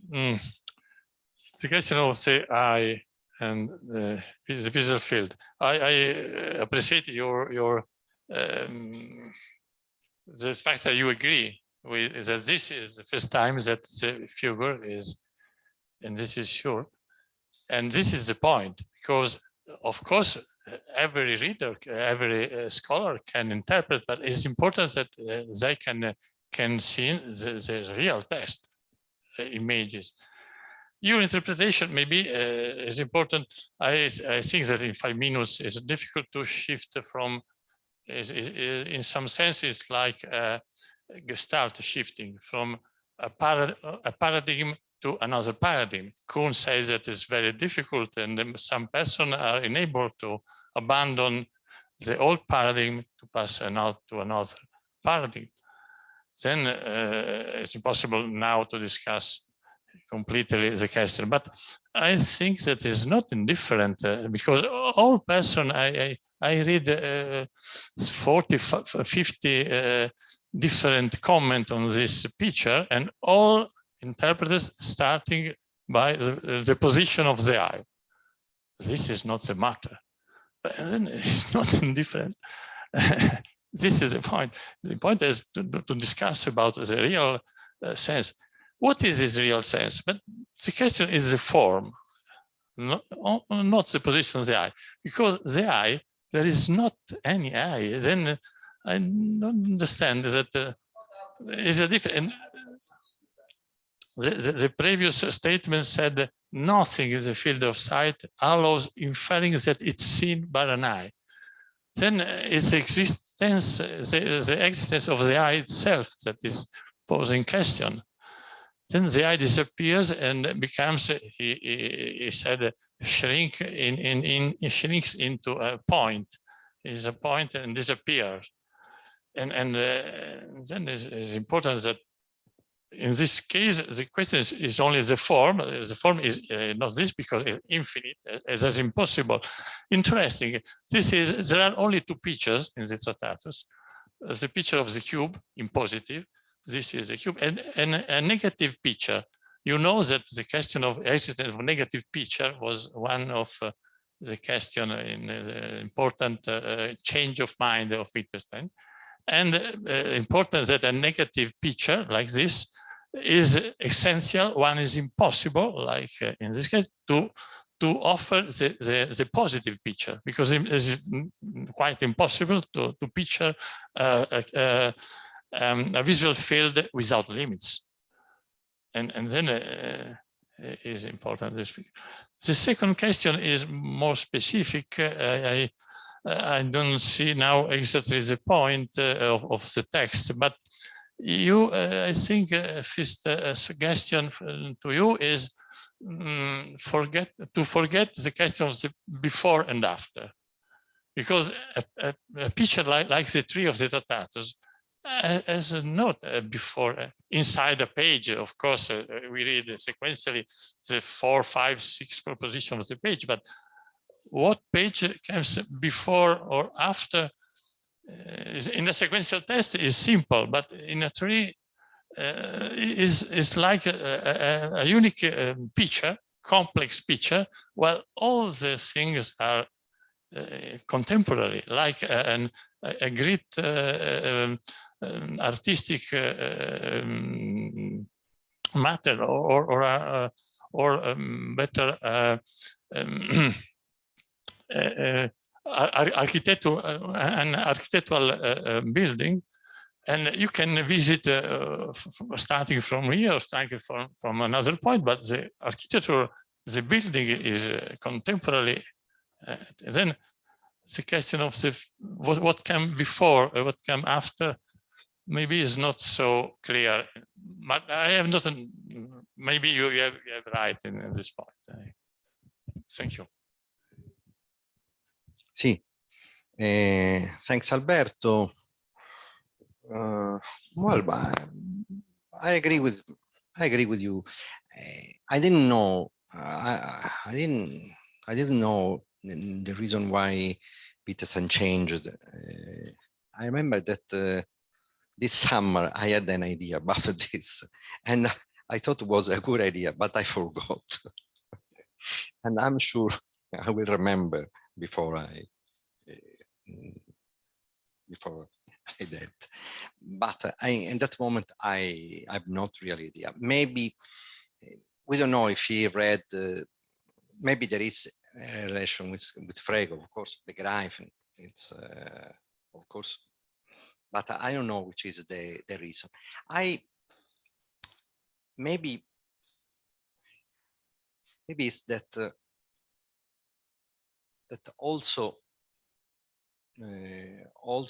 we make a picture of the fact. At the end, it's the same idea. In my, if it's possible to read the Tractatus in this way, at the end it's the same. Maybe the risk was that apparently the Prototractatus formulation would be much better in this direction, but have other problem, which is another kind of another separation, maybe. But thanks for the suggestion.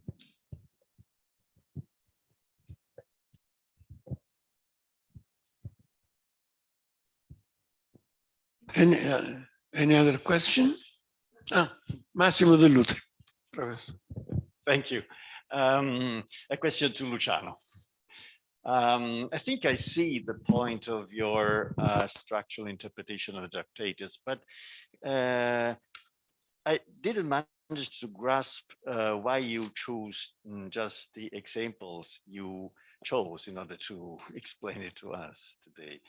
Of course, this can be my fault, my limit of mine. But first of all, the drawing of the eye. how the structural interpretation helps us to understand it in respect to the traditional interpretation of the Tractatus. It seems to me that it's completely independent. And also the example that you made of you asked us to focus on the 7 main propositions of the Tractatus. And I don't think that what you said is so revelative, because when we come just before the last one, the 7th one, we already know the difference between what can be said and what cannot be said. So I didn't quite grasp your idea. Thanks. The picture of the eye, I think it is also a biographical question. Was my experience. First, I put every proposition in this way, and for the first time, I thought to be able to understand the section 5.6. Or there are other points, not only the point here can be seen. I think that this is a relevant point. You have not quoted it because I think you agree that here can be seen, is easy to understand in this manner, is impossible to understand in this sequence. This was only one point. There are other 3 or 4 points in the same section of the same network. It was impossible because there are other, when he said this, in this, there are other references that are incomprehensible and become clear. When this was clear, the only astonishing proposition was the proposition with the image. Then I thought, but it's possible, so stupid image. I go to the manuscript and I discovered that it was not. But it's important because I decided to say something to Volturini. The reference, the preference is nothing in the field of sight allows inferring that is seen by an eye. Then the case, the eye is not where every if you ask to a children to picture the eye and the field of view, you picture something like Wittgenstein show. Okay, it's not so. The eye is not is a question ne inside, ne outside. It disappears as a limit, internal limit, not external. A limit is not a question of. He said in another point, we can imagine a circle like a figure with 2 limits, the circumference and the center. Then the eye disappears as the central limit of our visual sight that is infinite. If we are linked to discuss is inside, this noise is outside, noise is inside, noise is outside, this, if you read every discussion on this point, all critics discuss inside and outside and stop. And this is not the point. The point is, okay. So I think it's important. And this manner is linked well with a counterfactual was Bouvarès. Bouvarès, in my mind, understands very well the situation, and he said, but the picture is incomprehensible. Of course, he was looking to the wrong picture. If with this picture, Bouvarès' interpretation is perfect. So I think it's not a case.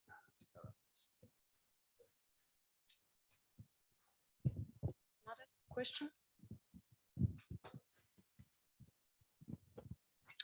Sorry, I also have a question for you, Luciano.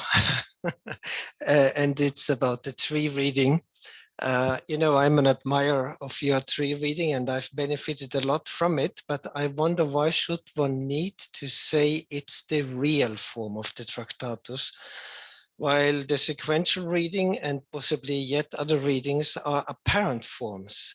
Why couldn't we say both the sequential reading and the tree reading belong to the form of the Tractatus? And even you need the sequential reading in order to make very apparent the connection between the single cardinal propositions. A is B, B is C, C is D, and so on, as you beautifully have shown. So wouldn't it be okay just to say, well, I want to introduce the tree reading as an alternative to the sequential reading, and sometimes the tree reading does a much better job than the sequential reading, and sometimes the sequential reading does a good job, at least.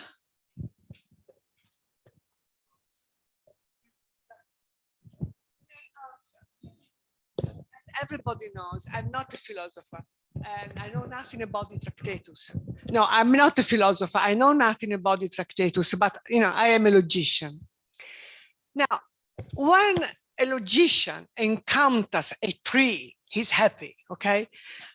First of all, yes, of course, you know, because we teach it to our students. Look, we do write our, you know, sentences in a linear form, but mind you, the deep meaning is that of a tree. Okay, now I think that the tree is not an invention by Luciano Bazzocchi. The tree reading is an indication by Wittgenstein. That's the only thing I know about the Tractatus. That the Tractatus goes together with that indication. Either you say, well, those numbering is just for fun, decoration. But if you want to take seriously the numbering, then you end up with trees. But look, I mean, I think, you know, everyone here knows a little bit of proof theory. What is a proof in logic? It's a tree. You know, you have two hypotheses, then you draw a conclusion, you add another hypothesis, another conclusion.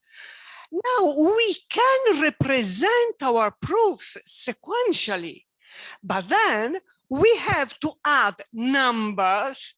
So to say line 5 depends on the assumptions 2 and 3.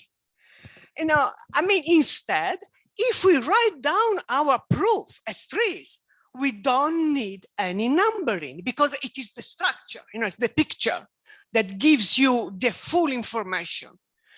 It seems to me, you know, that this is the very same thing with the Tractatus. That's the only thing I know about the Tractatus. And I know this only thanks to discussions with Luciano Bazzocchi.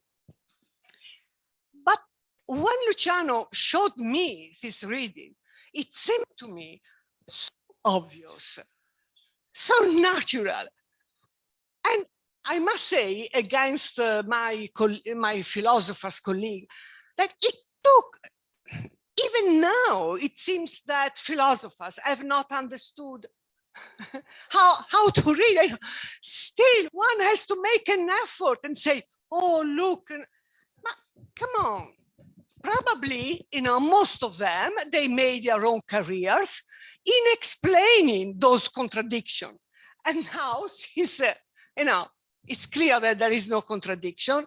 And sorry, I say this, I feel entitled to say this and to criticize the philosophers are very slow in accepting new ideas, because also Brian belonged to that group. That's something I will never forgive him, of course. Oh, I mean, if I can, no, I am among friends, so I can say that, you know, with all my admiration, you know. But then he had an excuse, you know, at one point,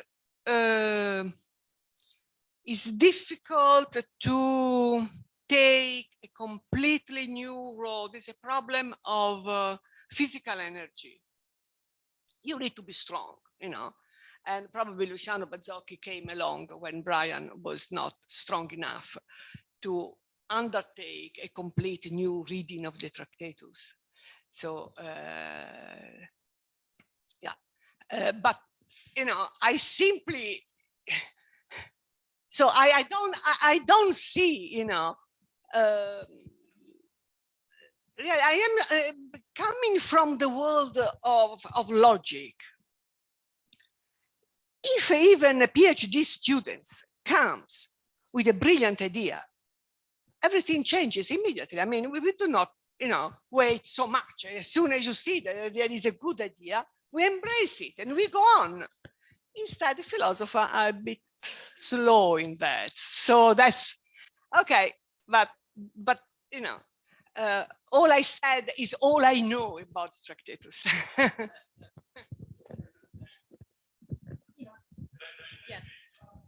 Only to answer. There is, if you have some point of the sequential reading where is better than this reading, I am very anxious to make it. I know no passage where is better really in the incomprehensible mess. Maybe someone can. I know persons that prefer the mess because he can, you know, discuss along. But you said to read 1, 2, 3, 4 is not the sequential reading. Is my reading is not every page is a sequential page, of course. Then 1, 2, 3, 4, 5, 6 are to be read in sequence, but the different pages are only on the dependence. And to answer to Bortolini, the previous. The two propositions that you quote about color are not one before. One is a comment of a proposition 5 and 2, and the other is a comment of proposition 5 and 5. Then they are parallel. Are independent because are in two different branches. They are parallel. In this point, note this: there are no dependence between different branches. Between different branches in different locations are not one before and the other, are in parallel to observation. You can choose which is the first, the second. Maybe you along a path you read before one and after you read the other, or vice versa. But is your reading that put something, because our mind is sequential, but the tree is not a sequential. It's different if one is the eye level and the other is a comment of. Then you have reason. If one, then the sequence is before eye level and then the comment on this. But in this case, are different branches completely independent. Then there is no question of before or after in my. Okay. Professor Silvana Boruti. But last comment, please. There are 5 minutes. Well, we have a quarter of an hour of time. Is a general. Thank you. I'd like to ask Antonia something more about what I understood like this. The Platonism in Wittgenstein is the style as a dynamic of thought. In particular, we ask you to come back to Dichtung, because this morning we spoke about Dichtung as a composition. The composition is not a synthesis, because we speak about synthesis, we project or a psychological subject or a metaphysic subject. You made the reference to the Freudian notion of condensation. May you tell us something more about condensation? Because I think it's a very interesting comment. The form that is a result of condensation is not a synthesis, is an attraction between differential elements that form an aspect. Philosophical investigation. And a little remark to Carapezza. You made a joke. Do you remember that this joke was made by Carnap when he said that we have translate the Wittgensteinian proposition in the sciences, the ensemble of propositions, not of names.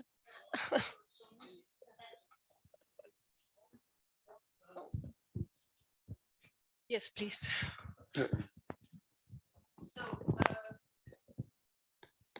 Well, I am happy that you asked me such a question, because certainly it is central to my approach as a kind of different reading from the one I first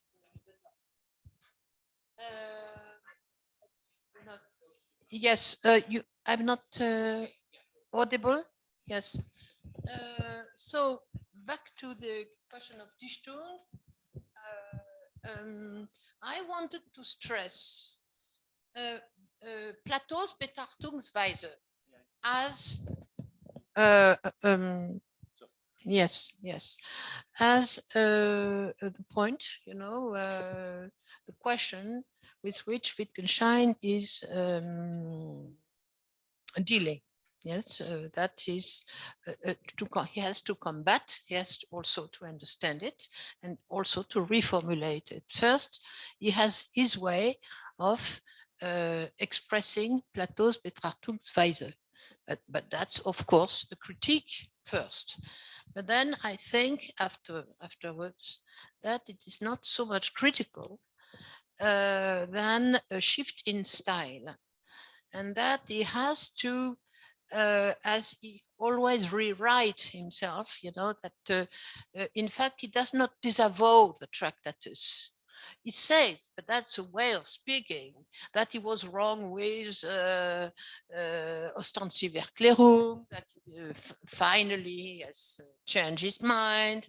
I think that's pause, ce sont des pauses, and that exaggerates his own defaults. Yes, and that it is a kind of strategy vis-a-vis himself, because he doesn't want to be understood too quickly, because the reader says, oh, you have said such and such. So they stick to doctrinal points, and that he doesn't want it. So he has to blur it, to eliminate the scoria of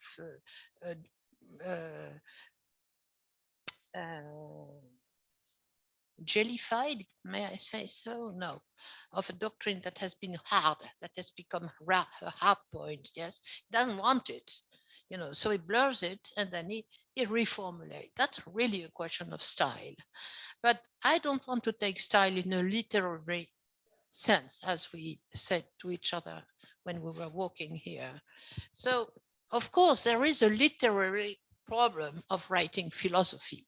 Yes, he said he's unable of writing poetry, and that the limit of the disciple is this limit. He said this somewhere, I don't remember where. But that's also a way of speaking. I think that maybe poetry and philosophy are not so in opposition, as soon as you try to understand how form and content are interwoven. And so even the language for disciplines is in question, and so he's ill at ease in the limits of a discipline. And so, of course, there is nothing unsayable. Yes, nothing. It means there is not a thing that is unsayable, since there is nothing. This is Brian has brilliant. Sorry, I'm sorry. We have short time. We've finished our time. But We will talk later. Sorry for that. We may talk. But thank you for the question. On the coffee break. Yeah.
And still? Yeah, okay. Is everybody here?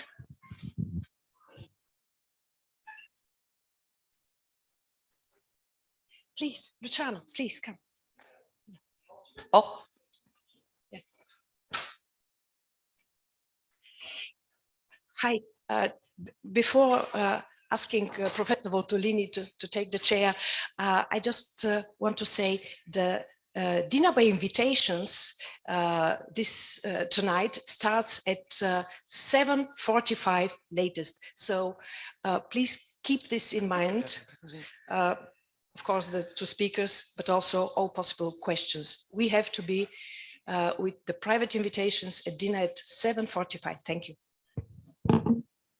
Thank you so much. So welcome everybody to this second part of the afternoon session of this fantastic conference. The first speaker is Lucia Morra from the University of Turin.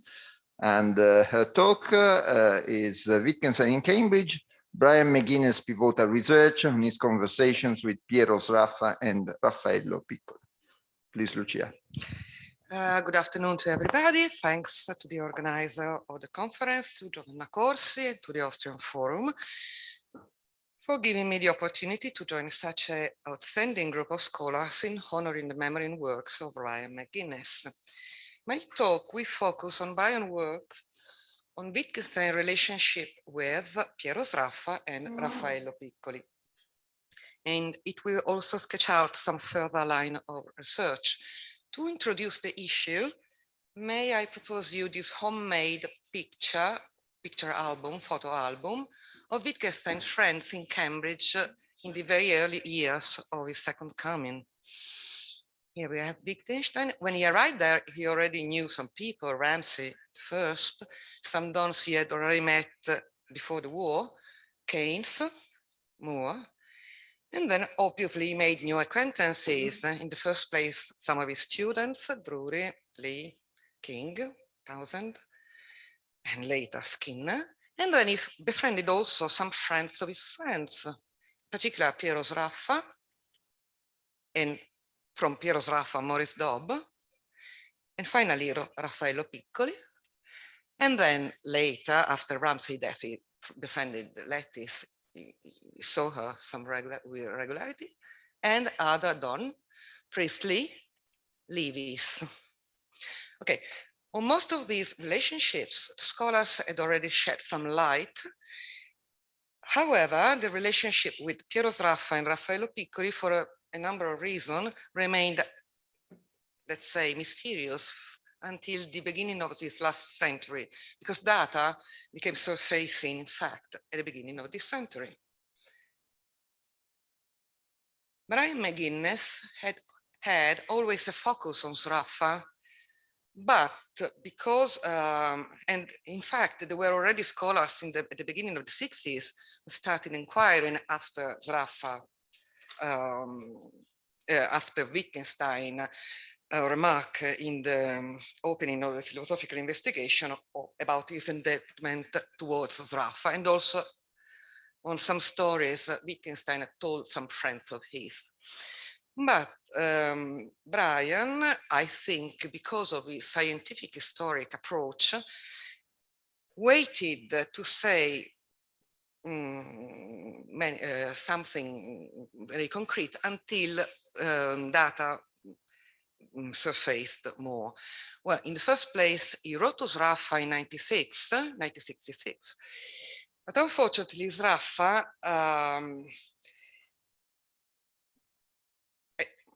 replies to scholars interested in his relationship with Wittgenstein were always dismissive. And it is in Sraffa's obstinate disclaim when asked about his contribution to Wittgenstein's reflection that lies one of the reasons of the mystery surrounding their conversation. At any rate, after Sraffa's death, also the economists started studying the relationship of Sraffa with the philosopher, and it was Brian that they referred to get some clue in order to understand this kind of relationship. And in fact, Brian presented at a conference organized by Riccardo Bellofiore the year after Sraffa's death, a brief note, Sraffa, Wittgenstein, Problems in the Logical Method, in which it gathered available information at that time, and it gave also some clues on Wittgenstein that could help the economists in both in appreciating the affinities between the two scholars and in investigating the possible reciprocal affinities or influences, not affinities, influences, sorry. The note, in fact, became a benchmark for the economists' studies on the Sraffa-Wittgenstein enigma, as this paper from Albani shows. Still, a firm historical set of data against which the economists' speculation could be grounded was not yet available, to the effect that sometimes this interpretation turned out to be in sheer opposition. In 1995, Brian included in the Cambridge letters the only extant letter at that time from Sraffa to Wittgenstein. Still, he was still waiting to have enough data to construe a verifiable hypothesis. And finally, his passion was rewarded because in 2006, several items of the correspondence between Wittgenstein and Sraffa and memoranda of their conversation surfaced. Most of the new material was included by Brian in Wittgenstein in Cambridge, and that year he published this paper, which was also in English, and the name What Wittgenstein Owed to Sraffa, where he synthesized the new information by then available, detailed how the move away from the Tractatus deep structure was a Sraffa-inspired one and not a Ramsay-inspired one, and finally traced back some remarks from the Brown book to conversation with Sraffa in early 1934, and also a few sections of the philosophical investigation to the conversation they had in 1932. The new material made scientific research onto the relationship between Sraffa and Wittgenstein finally possible. In addition, Brian's paper shown the viability of the challenging line of research that Amartya Sen, Sraffa's eminent student, had indicated as the only one virtually leading to grounded insights into the intellectual relationship between Sraffa and Wittgenstein, namely comparing their writings, included the manuscripts. Since then, a growing number of scholars impart various aspects of this relationship, and yet the whole story is still far from being told. Not only data are still resurfacing, for instance, 2 letters from Wittgenstein to Sraffa were recently found, as well as the copy Wittgenstein had of Hume's abstract, a resurfacing which made possible reconnecting some topics of the lecture on belief with conversation with Sraffa in 1940. But data are still in need of a chronological scheme to be used also as a background against which checking the contingent possibility of the conceivable hypothesis about the topics of the conversations between the two scholars. Building such a temporal frame was the target of my research when I contacted Brian. And Brian agreed with me on the necessity of having as clear as possible in the first place frequency, extension along the years, and when possible, nature of the meetings between the two scholars. I compared them, the diaries of the two scholars, and produced this list. Here I merged the several pages of the list I done, in which I detailed I put all the details I could find on the notebooks in order to look for regularities. Today, however, I translated the list into a simplified graph in order, which I think it may capture in a quicker way the salient data I want to communicate. Wittgenstein and Sraffa met considerable times, and to let you have a better idea of the frequency of their conversations, here I added also meetings beyond those noted down in the Cambridge pocket diaries, meetings that can be deduced from other documents. They are the blue data, of course. Well, they show that Wittgenstein and Sraffa met also beyond the meetings they recorded down in the Cambridge pocket diaries, and this is an important fact. Notice also that Sraffa Cambridge pocket diary is missing, wait a moment, is missing for the year 32, 33. So here we could have some more meetings recorded because Wittgenstein was less accurate than Sraffa in noting down their meetings. In addition, consider that what may look as discontinuities are sometimes gaps due to external circumstances. The meetings obviously plummed them down when Wittgenstein was in Norway, but look, here also they went down, but because Sraffa was interned at that time. And then we have Wittgenstein going to London, and then Newcastle and Swansea, and then Ireland. In short, on the basis of the knowledge already assessed, the graph tells these things. From 1929 to 1951, Wittgenstein met with Sraffa at least 239 times. High, already in the 1930, 1933, the frequency of their conversations nearly doubled in 1938, 1941. The conversations in 1938, 1939, 1941, and 1935 are the years in which they met most. Their interim conversations ended in May 46, and since then they met only 10 more times. Here, however, now I think, my research brought me to think that a finer temporal grid may capture even better the meaning and importance of their meetings. And also better serve the purpose of providing scholars a temporal background onto which performing the comparison between the writings of the two scholars. So you see, here's the whole course of their meetings as structured along Cambridge terms. Especially in the early 30s, both Sraffa and Wittgenstein were in Cambridge only during terms, so their meetings condensed, as it were, in that 8 weeks. Since 1935, they did not leave Cambridge as soon as Easter term ended, as they were used to do before. Then this means that since mid-30s, the label Easter term also includes the eventual meetings in June and July, especially during the years of the war. As you can see, from 1930 until 1942, they scheduled in average roughly a meeting per week, sometimes even more. Let's enlarge the graph and see the meetings per term before Norway. Weekly meetings started, that's interesting, when Sraffa, you see, they started here in Michaelmas term 30. Sraffa was on leave because for Sraffa lecturing was deeply distressing. He spent a considerable time in preparing the lectures, time he could not devote to research, and this may explain the decrease.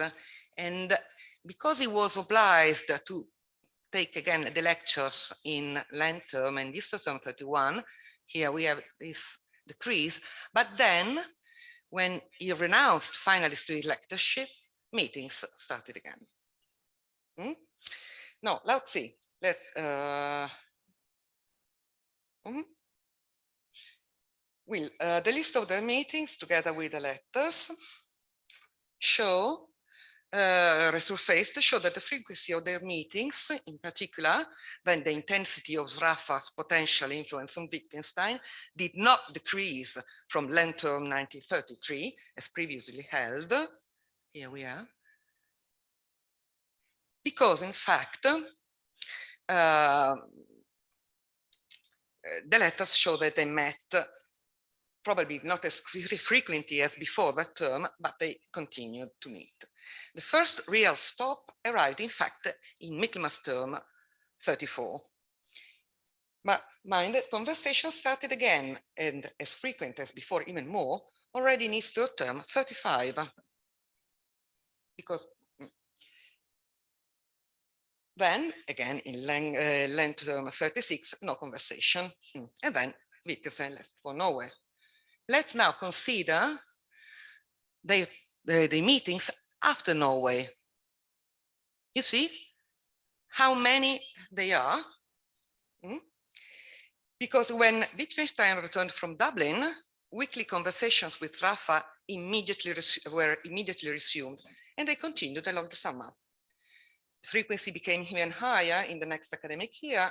In long term 40, they quarreled, but again, diaries and letters tell us that the frequency of the meeting didn't change. In his term 40, it lowered down because, as I said before, Raffa was interned on the Isle of Man until October. In short, what do these graphs tell us? They tell us that since Michaelmas term 30 and Michaelmas term 41, at the beginning of nearly each term in which he was in Cambridge, Wittgenstein scheduled conversations with Raffa. In other words, in parallel with the lectures, he used to plan conversations with Raffa.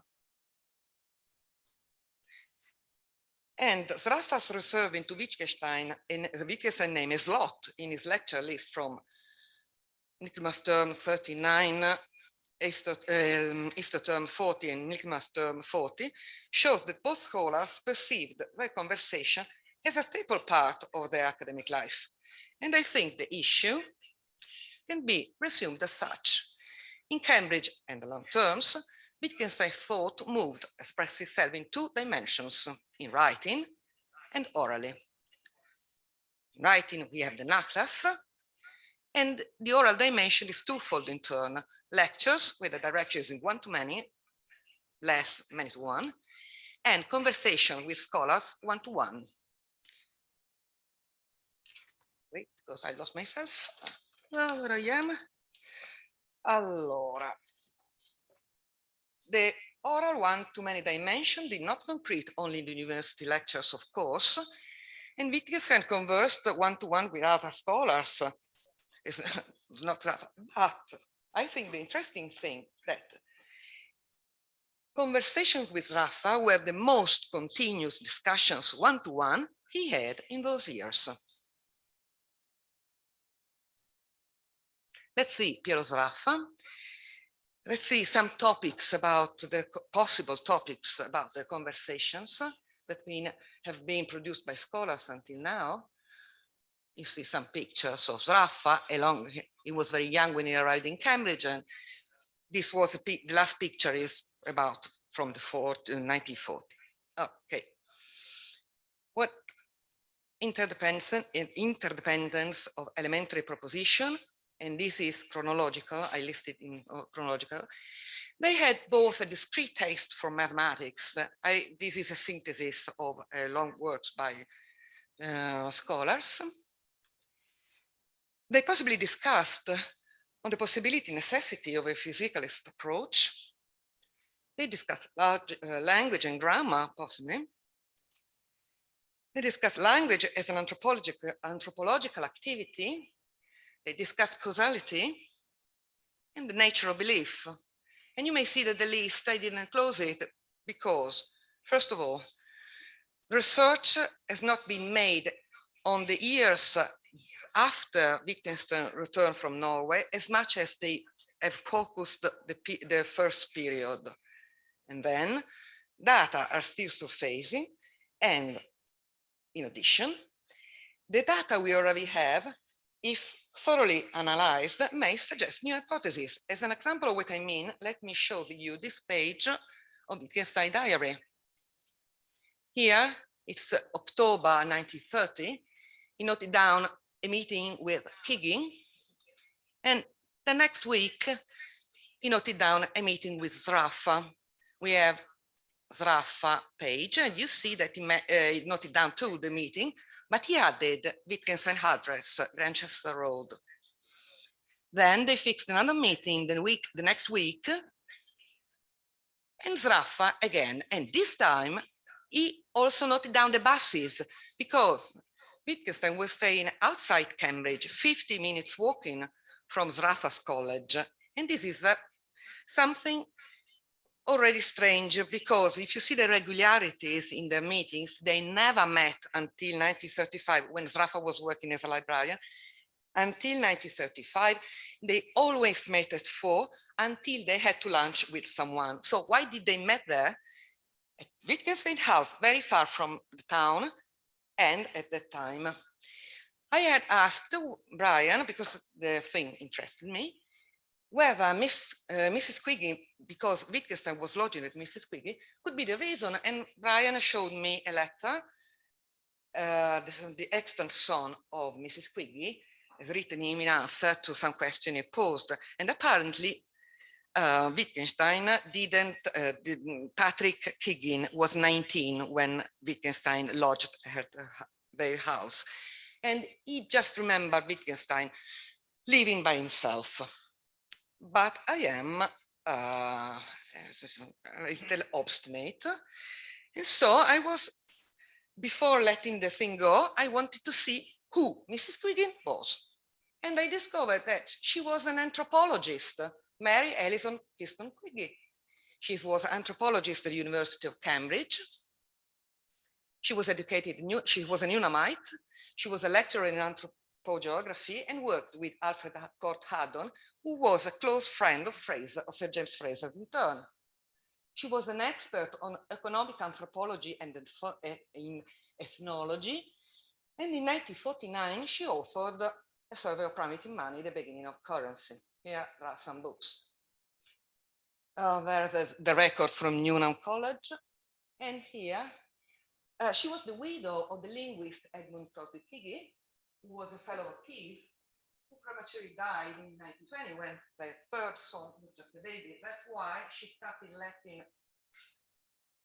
That's why she started letting spare room of her house to research student. But she didn't want to be considered a landlady in the current sense, okay?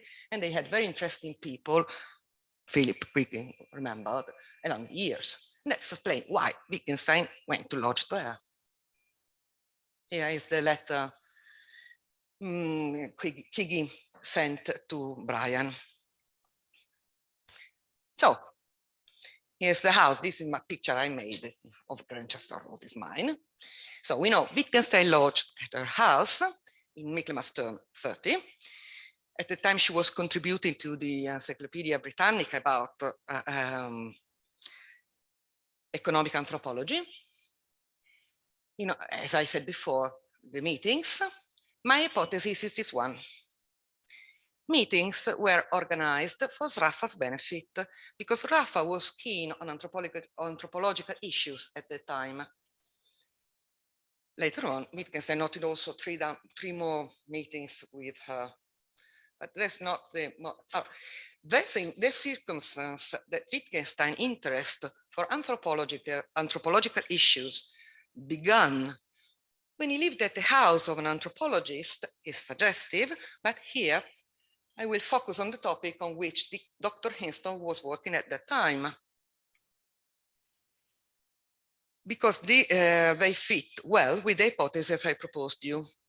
And these topics can be grasped from the text she published later, a survey of primitive money. Don't let me be deceived by the fact that the book was published in 1949. She was a widow with 3 kids and with a challenging work. I think it's a miracle that she published in 1949. And she had to write the biography of her master, Haddon, in 1942. We don't have the time here, but it's really interesting to read at least an introduction of the book. Allora, Sraffa was of course interested in, because she was working on what? She was working on the origin of the concept of money and on the concept of value, which was the core problem for Sraffa at that moment. But if you have the time to read the definitions Dr. Hinston says, well, they are fascinating. I mean, my hypothesis is a conceivable hypothesis, is also possible because chronological data say they're possible. Whether it's verified, we don't know, we cannot know. Should it be verified, I would invite those interested in the anthropological turning of Wittgenstein to read the introduction of Dr. Quiggy, because about the concepts, for instance. In the introduction, she recalls the impossibility of defining the concept of money with rigid outlines, as our knowledge of it is connected to its use, and the characteristics we can indicate as fundamental do not form a complete and closed set. That's enough for Sraffa. Quanto tempo? Oh. Brian's work has been pivotal on Piccoli for another reason. He always mentioned Piccoli whenever he could, because he couldn't resign that his name fell into the oblivion, because data were not enough. So let's go on here.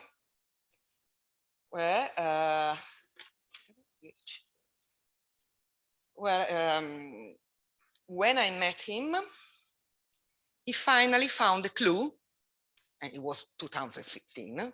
He finally found a clue to understand who he was and what was his relationship with Piccoli. And the key to treasure was in a huge volume, 1,000 pages, he found, I don't know how, right in the middle, there was a page devoted to Piccoli, and this gave the indication to go to Girton College Archive, where two diaries, Elfrida Tilia's diaries and Alexia's Graham diaries, kept. He sent me there because he couldn't go there. And when he knew that I was going to Cambridge, he asked me to go there. And when I arrived there, I discovered that the two were two prolific writers. The librarian returned with hundreds and hundreds of notebooks. We took 2 years to have a clear look at the material. Who was Piccoli? A philosopher, a poet, literary critic, a translator. In Magdalen College, he was a friend of Richard's. They had conversations from 1929 to 1932. An important thing that I discovered that in Michaelmas term 29, Piccoli was president of the Heretic Society. He addressed this lecture, Platonism and Epicureanism, a week before Wittgenstein lectures on ethics. In 30 and 31, Wittgenstein, in learned term 31, Wittgenstein met with him even more than with Sraffa. Here, very quickly, the list of meetings I done. Again, a graph. And per term, so it's easier to compare it with Sraffa. You see the gaps because Piccoli fell ill, seriously ill, and finally died at the beginning of 1933. See the comparison with Sraffa, which is quite curious here, that Piccoli met with Wittgenstein met with Piccoli more than with Sraffa in this year. Possible topics I worked out in a paper I succeeded in publishing before Brian's death, but I'm not sure that Brian read it, although it was a real help in working it. On the historical data I found, these are the possible conversations with Wittgenstein about Freud, Freudism, scientism, Spengler, Frege, St. Augustine theory in nomination, James, La Notion de Conscience, translation, and so on. Here is the paper where I published Wittgenstein and Piccoli, and then an intellectual biography of Piccoli I finished this year. But Alessia Graham diaries give us more information also, because she mentions Wittgenstein in her diaries. She was an attender of the heretics meetings. She attended Wittgenstein lectures in Learned Term 30. Here is my transcription of her description of the lecture of ethics, which is unpublished until now. And she also remembered other meetings of Piccoli with Wittgenstein. Me and Brian had the idea, because Alessia writes beautifully, and we would have liked to flank her diary with Arthur McIver's diary from the two terms, because he turns out a really concrete perspective on learned term, on the terms in Cambridge. But unfortunately, we couldn't. Let's see just everything. Clagge, James Clagge in 2019 and again in 2021 listed a Catalan professor, a strange man, a Polish woman, Middleton amongst the students in learned term still unknown. Alexia's diary gives us the key. A Catalan professor was Joachim Zirau, ex-professor of philosophy in Barcelona and now lecturer in Spanish. A strange man was possibly Juan Mascaró. Who was Juan Mascaró? Juan Mascaró had studied in Cambridge and later became, let's see this last slide. I recomposed Wittgenstein class as far as we know that term. You see here, George Moore, Braithwaite, the students in philosophy, the students in math, the students from the modern languages department. A Polish woman could be a mathematician, the others we don't know. No. Thank you very much.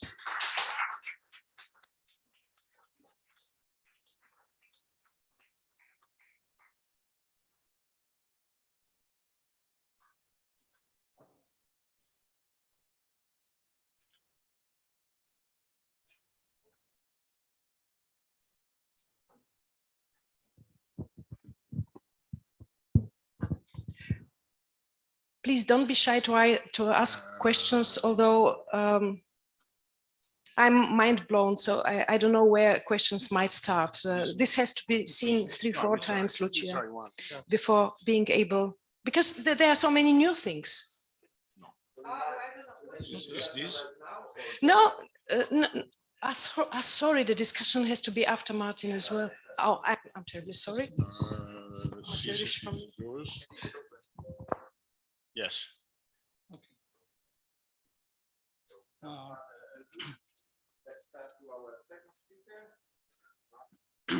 From the University of Vienna, Wittgenstein's life during World War I, new aspect from 1915, 1916 archival sources. Thank you very much. Since our conference is in memoriam of Brian McGuinness, I would like to dedicate my talk to the biographer, Brian McGuinness in particular. His great biography, Wittgenstein Alive from 1988, is without a doubt a milestone of Wittgenstein scholarship. Also, it covers only the time up to 1922, the year when the Tractatus was finally published. It is an indispensable requisite for studying both Wittgenstein's early life and his philosophical development in the early years.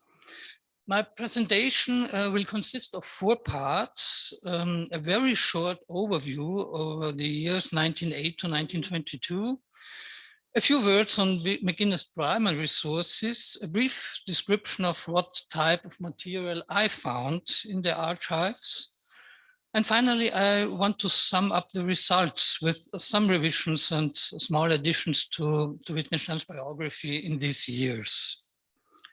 So let us begin with the short overview. On the right, you can hopefully, yes, see the timeline. And on the left, there is shown a map of Europe pre-World War I. In the east of Europe, you have the 3 dominant countries then, Germany, the Austrian-Hungarian monarchy, and of course their common enemy, Russia. Neither the Ukraine nor Poland were recognized as independent countries at that time.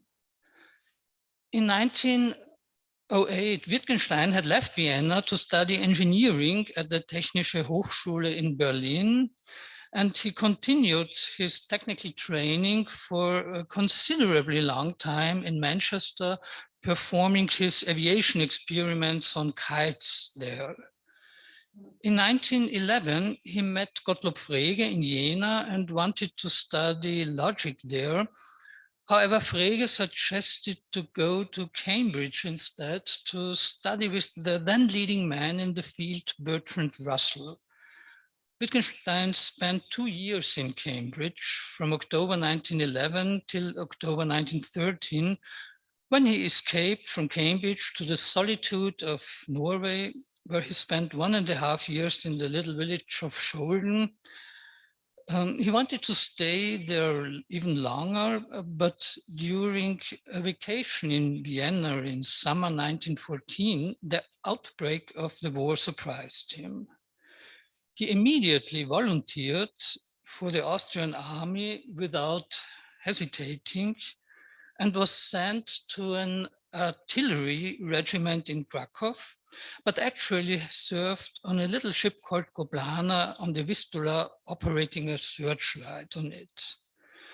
The 3 following years, till 1917, he spent at different locations at the Eastern Front, in Krakow first, and then in Sokal, today in the Western Ukraine, and in the region of the Bukovina, as also in the Western Ukraine, and was under attack in the last few weeks. 1918, after the war has ended in the East, Wittgenstein was transferred to the Italian front at Asiago and finally captured and imprisoned in Cassino in South Italy. In the summer of 1919, he eventually was able to return home. And he spent the year 1919-1920 in Vienna to become a school teacher, which he practiced in the following years in Lower Austria in Trattenbach. Now, the new archival sources I want to talk about belong to the years 1915, 1916. This is the Krakow and the Sokol period.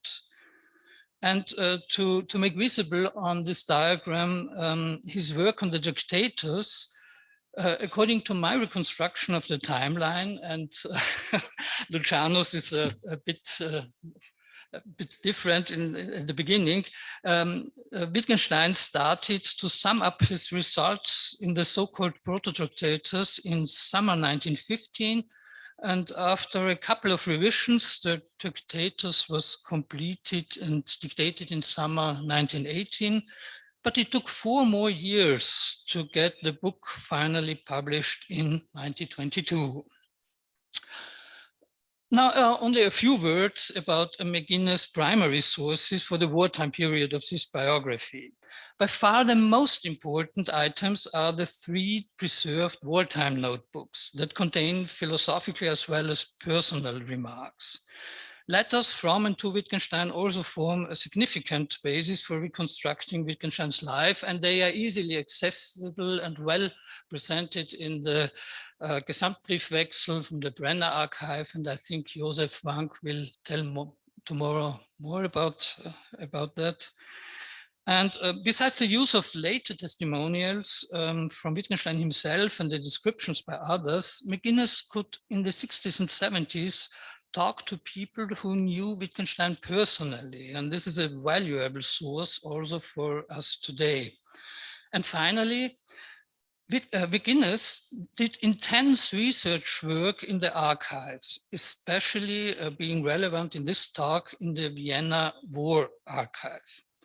Because the wartime notebooks are so important, I want to go a bit further in detail. This is what they look like. They bear the numbers 101, 102, and 103 in the von Wricht's Nachlass catalog, and are kept in the Rand Library of Trinity College, Cambridge. Opening one of these items, here the manuscript 102, we typically find the entries about personal life written in code on the left side and the philosophical remarks written in plain on the right. But if we take an even closer look, then we can observe that the dates on both pages do not match. So in some sense, Wittgenstein kept 2 diaries separately in one volume. On the left side, the personal diary, and on the right side, the philosophical remarks. So on in the left corner, for example, we can read standing for, in code for Es wird Winter, which translates to winter is coming.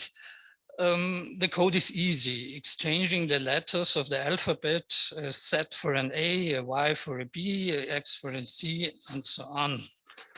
And On the right side, we read in plain, this easy readable, his handwriting, wie bestimmt der Satz den logischen Ort?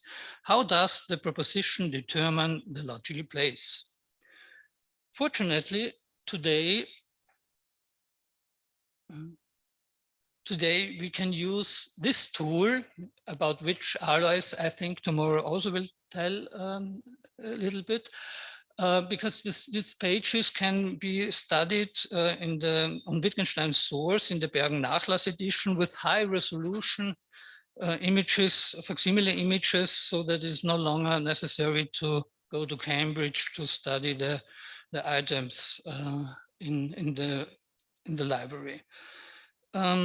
If we now put the 3 notebooks on a timeline, then we see that the second diary is a seamless continuation of the first, but that there's a 9-month gap between the second and the third. While we know with certainty that a now lost preceding notebook, the so-called Norwegian notebook, existed, it is in question whether there was another now lost volume to fill this gap. Anyway, according to my reconstruction of the timeline, it was in the time of this gap in summer 1915 that Wittgenstein started with another preserved but undated notebook, the manuscript 104, to write down his logisch-philosophische Abhandlung, the first version of the text that finally became the Tractatus. What you can see here and what may remind you of an X-ray fluorescence diagram is actually a representation of the writing density of the philosophical remarks during the period of the first 2 notebooks. The measure here is lines per day. We can see from this the well-known fact that Wittgenstein's philosophical productivity fluctuated greatly over time. There are periods of long, intense remarks followed by others where he was almost unable to work. Here, for comparison, the density of the personal remarks is also fluctuating. If we put this in contrast to Wittgenstein's duties in the army, we can observe that the time on the Vistula ship Goblana, although it was very cramped there, in philosophical side was very fruitful. The picture theory, the principal idea of logical space were formulated on the ship, while Wittgenstein was operating a searchlight during the nights. In the following period, when he was concerned with boring office work in the car repair unit of the fortress, the density decreases. And when he began to work as an artillery engineer in the newly established artillery workshop, philosophical writing almost comes to a standstill, while personal laments about the circumstances of his life follow one another. Interestingly, the clearly visible upswing, a new creative force occurred against the background of the same environment. What I want to explain with my new data, or at least make plausible in parts, is why these 2 clearly differentiated phases occurred. Let us now come to the archival sources I found. Most of them are from the Vienna War Archive and some from the Austrian National Library. But while Brian McGuinness, who also investigated the files in the Vienna War Archive, studied the first layer of documents, those records that mention Wittgenstein directly, I tried to dig deeper into structure and to uncover a second layer of military background documents. First, I tried to find the Naval Archive and to learn more about the Goblana. But I was not so successful in this respect because this part of the archive seems not to have survived, at least not in Vienna. After a frustrating long while, I succeeded finally in discovering files and records from the 7th Department of the Austrian War Ministry and the so-called Etappen-Oberkommando, the Army Back Area High Command, which organizes all the war logistics. And this is how this material looks like. Typed and handwritten records of all sorts, mysterious file covers full of information, index volumes, telegrams, and much more. This material is not easy to read and to interpret, but the actual challenge is to find in between the myriads of stored documents the few relevant ones.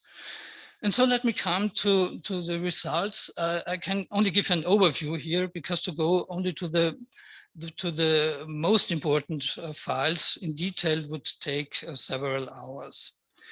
So I want to present the results against the standard history as presented by McGuinness and Monk in their biographies. This standard history about Wittgenstein's life under the command of Oberleutnant Oskar Gürt is quickly told. Wittgenstein met Gürt in December 1914, and Gürt organized the change from the Goblana to Gürt's artillery workshop in Krakow. Gürt, being a friendly person, promoted and protected Wittgenstein. In 1915, Wittgenstein worked as an artillery engineer in the workshop. He sustained an injury through a gun explosion in July 1915, spent 2 weeks in a hospital, and had a 3 weeks leave in Vienna with his family. Afterwards, in August 1915, he was transferred to a so-called artillery workshop train in Sokal. And finally, in April 1916, as a consequence of a negative decision of the War Ministry, he was not permitted to further serve as an artillery engineer and was instead transferred to the Eastern Front. I now want to demonstrate a slightly revised history on the basis of the new documents. And the first 2 points more or less remain the same.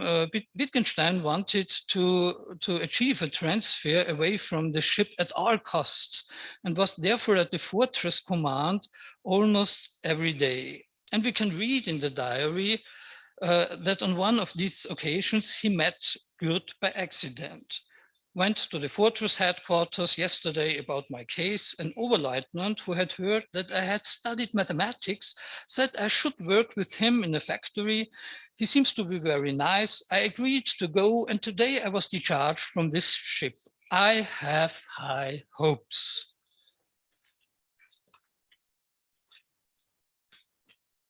Here is a later picture of Gürt, and also the factory could be identified as the Fabrika Zieleniewski in Krakow. To introduce Gürt a little, he was born in the biography of McGuinness. He's only a side figure, and because of the new material, he becomes more and more important for Wittgenstein's fate in the war than thought up to now. He was born in 1987 and at the age of 27 when they met, and thus 2 years older than Wittgenstein, and he was in the army since 1909. He was an officer on the rank of an Oberleutnant. He had commanded a gun battery in battles during the war before and was later an automotive officer. And his background was that he had passed the technically military academy and some technical courses. But as an engineer,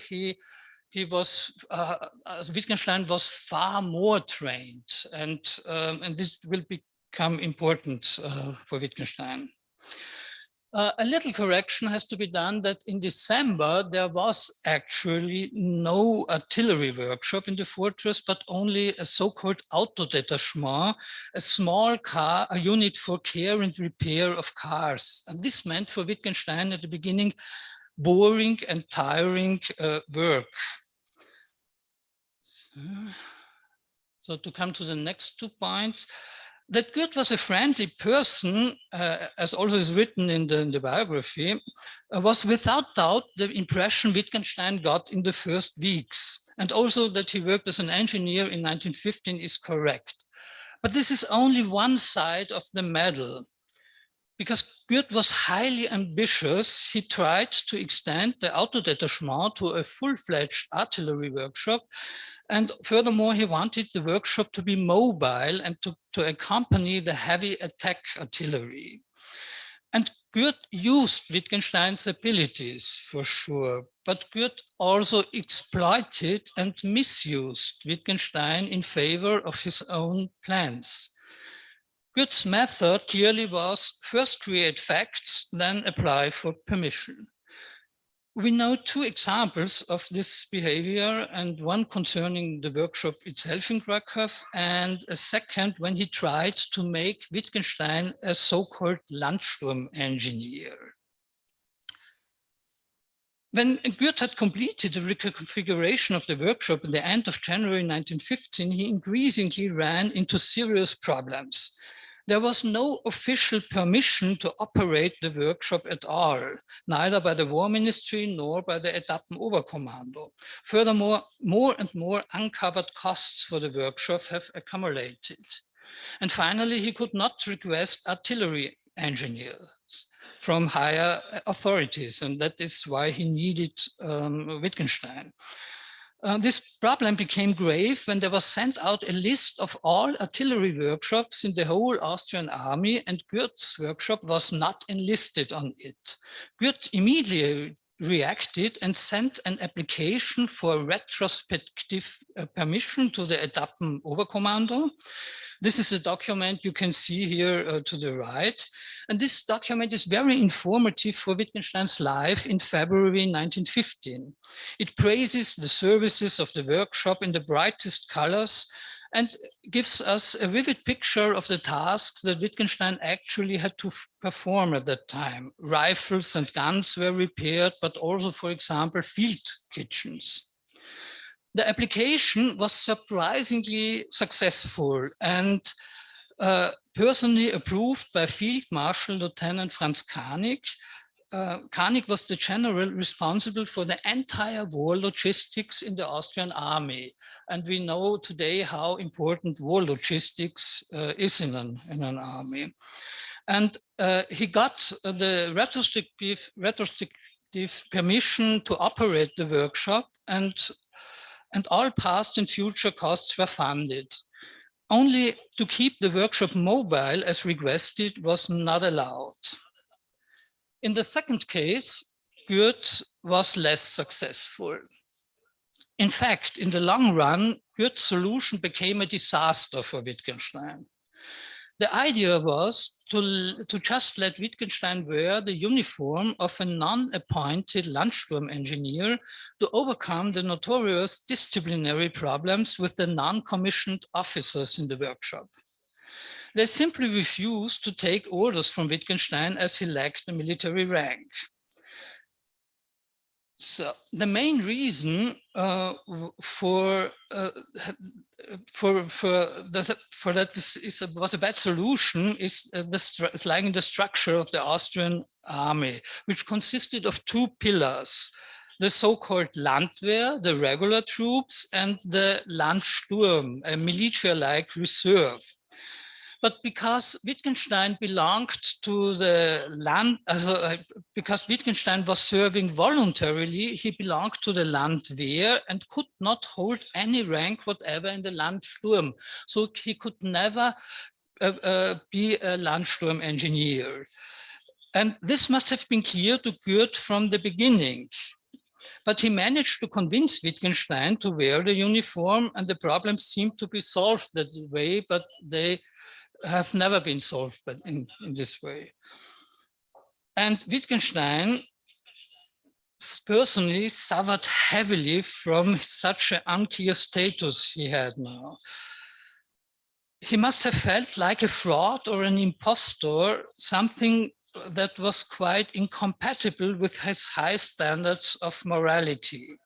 And we can read the ongoing complaints about that in the diary.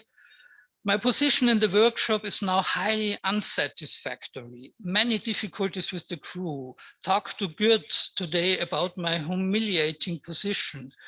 Situation unchanged, no work, depression, surrounded by infamy, and so on.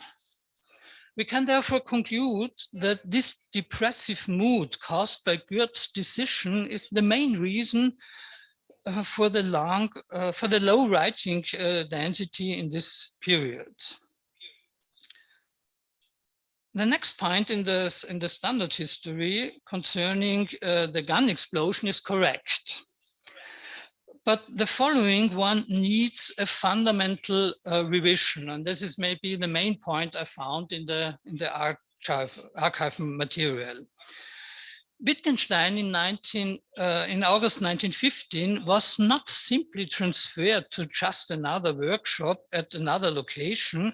Wittgenstein was deeply involved in the so-called AWZ project. AWZ stands for Artilleriewerkstättenzug, which means artillery workshop train. And he invented or co-invented the idea of a mobile workshop on rails, or at least was strongly involved in the drafting and in the execution of the plans. The Vienna War Archive contains many background documents that show the artillery workshop train was an important high-level project and was treated as a military secret. The generals responsible could be identified, and the war minister himself approved of the plans. Goethe and very likely Wittgenstein developed a completely new mobility concept for artillery workshops within 6 weeks. And the idea was to put the workshop on rails to achieve the desired mobility. Goethe apparently succeeded in convincing the highest army authorities, here at the bottom, Section Chief Leopold Schleyer from Ponte Marghera, from the War Ministry, and Franz Kanig from the Etappen-Oberkommando, of the new idea. And we can conclude this from a document dated April 12th, 1915, in which the two generals have reached an agreement to the effect that the War Ministry intends to set up 2 artillery workshop trains and to entrust Oberleutnant Gürt of the Fortress Command in Krakow with the implementation. And there are at least 5 reasons why I'm convinced that Wittgenstein was an essential part of this project, regardless the somewhat irritating fact that we cannot find a single word about the workshop train in the diary. And that may mean that you are skeptical about that. Why is there no word about a workshop train when this was such an important project? But the key, the solution for this problem is that it was treated as a military secret, and he was not allowed to write a word about this. Now, Wittgenstein was by far Goethe's best engineer. And a later document of Goethe explicitly mentions Wittgenstein's involvement in the train works. And there's also visible an interesting gap in Wittgenstein's notebook of about 10 days just before the agreement. And the gap, both diaries are acquired at that time, more or less.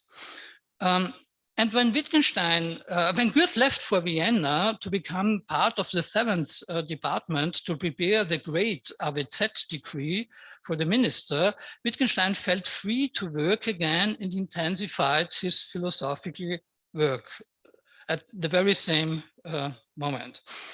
And finally, the artillery workshop train can be seen as an analytical problem and solved in a manner typical for Wittgenstein.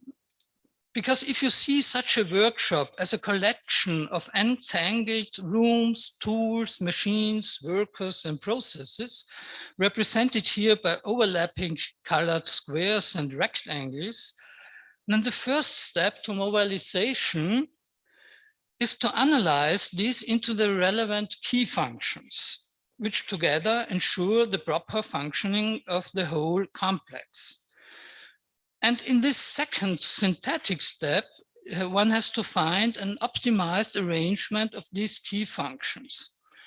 And if you take the analysis of propositions first into elementary propositions and then back to truth functions of elementary propositions to arrive at a fully analyzed and a proposition that has this, that expresses the same sense as the proposition with which we started, then you can see that this is at least the same type of problem. First, an analytical step followed by a synthetic step. And we know of this with great detail as these two trains were actually built, and fortunately, series of pictures have been preserved of both, and also accurately depicted the individual wagons, and each of them is dedicated to one of the key functions. So before we come to the last point on the list regarding Wittgenstein's transfer to the front, I want to demonstrate exemplary on one of these documents how we can extract information from it. And as an example, I choose the Great War Minister Decree, with which the setup of the trains was officially ordered. After the generals had agreed, Goethe immediately hurried to Vienna to become part of the 7th Department himself. And on the file cover, we can read Verschluss. That means the content has to be treated as a secret, not top secret, but a lower level of confidentiality.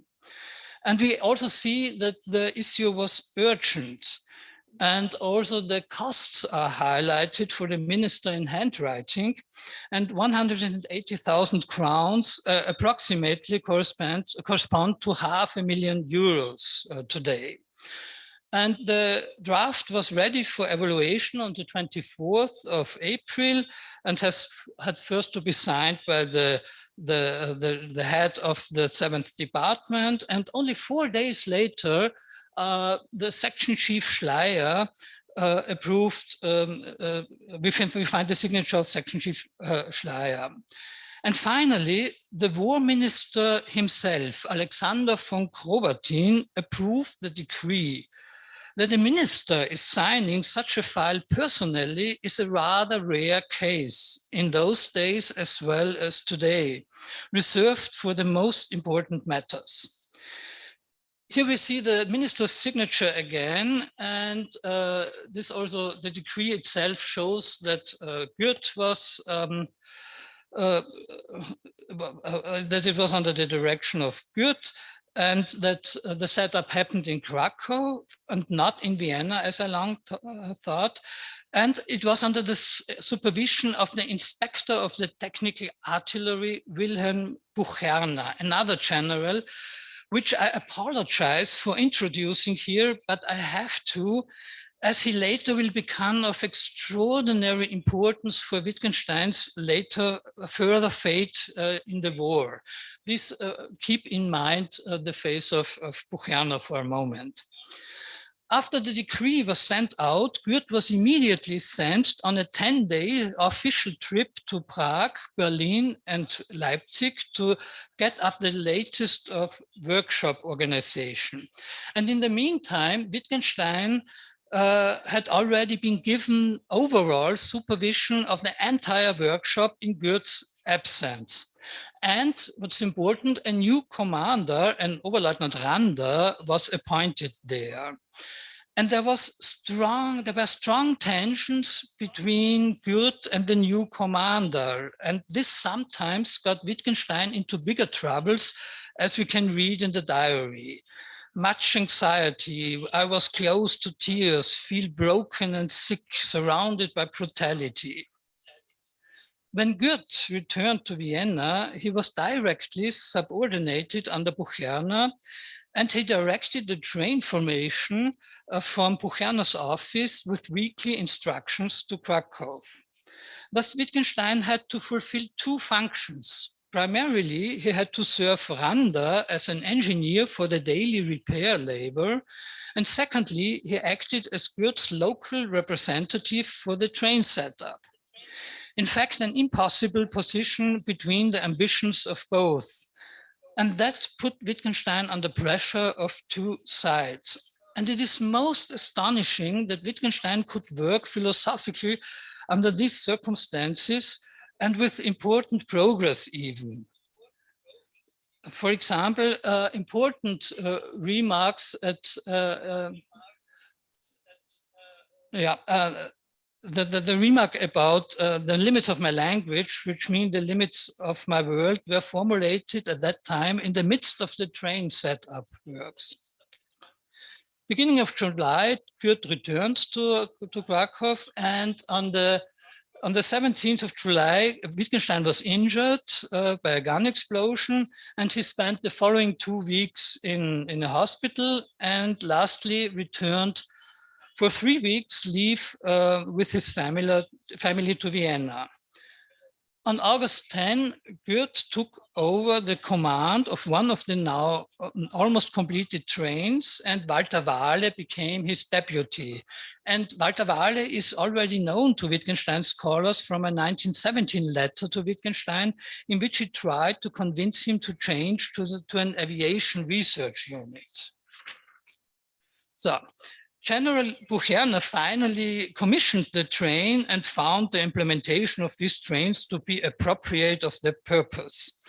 Also, Schleyer and Kiss visited the outcome of the project, and finally a telegram of the Etappenoberkommando announced the operational readiness of the trains for 14th August in the evening. And a few days later, the AWZ under Goethe's command was ordered from Krakow to Sokol. So when Wittgenstein returned from Vienna, he did not resume his service in Krakow, but instead entered a completely changed scenery in Sokol. And Wittgenstein now occupied the third most important position in the train, in the workshop train, after Goethe and Wahle. And the crew consisted of 89 men in total. So he was not at a low level working in this workshop. He was the operating engineer responsible for the whole work there. Yes, I want now to provide some impressions, and please give me the time, because these pictures have never been shown to the public till this moment. And here you can see, this picture shows the workplace on the specially arranged railroad siding in the station of Sokol. And here you can see the interior of the forge wagon, where the and the lathe shop and the tinsmith shop. And for all this, you have to imagine Wittgenstein as the supervising engineer walking around and giving instructions to these workers, you can see here. Wittgenstein is not on these pictures because he arrived, I think, 2 or 3 days too late when these pictures already have been taken. And here also you can see the cannons repairing the tents and the lifting crane in front of the train. And this is interesting. This picture shows the office carriage. And in the background, I think we can see Goethe and Wahle. And if you look at the clerk on the left side, there's a calendar behind, and you can read 22 and 23. And there's only 1 month where the Sunday is on the 22nd and Monday is on the 23rd. And this is August 1915. And therefore, these pictures must have been taken in the very same week when Wittgenstein wrote to Frege about his new address in Sokol. So if he had arrived on the 25th and immediately written to Frege, I'm now at the artillery workshop train, then this is explaining why we cannot find him on these pictures. It would have been a sensation if I had found a Wittgenstein picture here, but he's not on it. So Also, I think, according to my reconstruction, it was also during these days when Wittgenstein started to write down the first pages of the Prototractatus. And here you can see pages 4 and 5 of the manuscript. And many scholars think that the Prototractatus up to page 28 was written in Sokal in the train. And so, if so, then we may imagine that the initial part of the Tractatus was written not in a trench, as often is claimed, but at a table like this one in the crew carriage. Without a doubt, such a table would meet perfectly Wittgenstein's desire for the simple life in the sense of Tolstoy. So I can now come to the last point on the list very quickly. Also why Wittgenstein had to be transferred to the front in March 1916.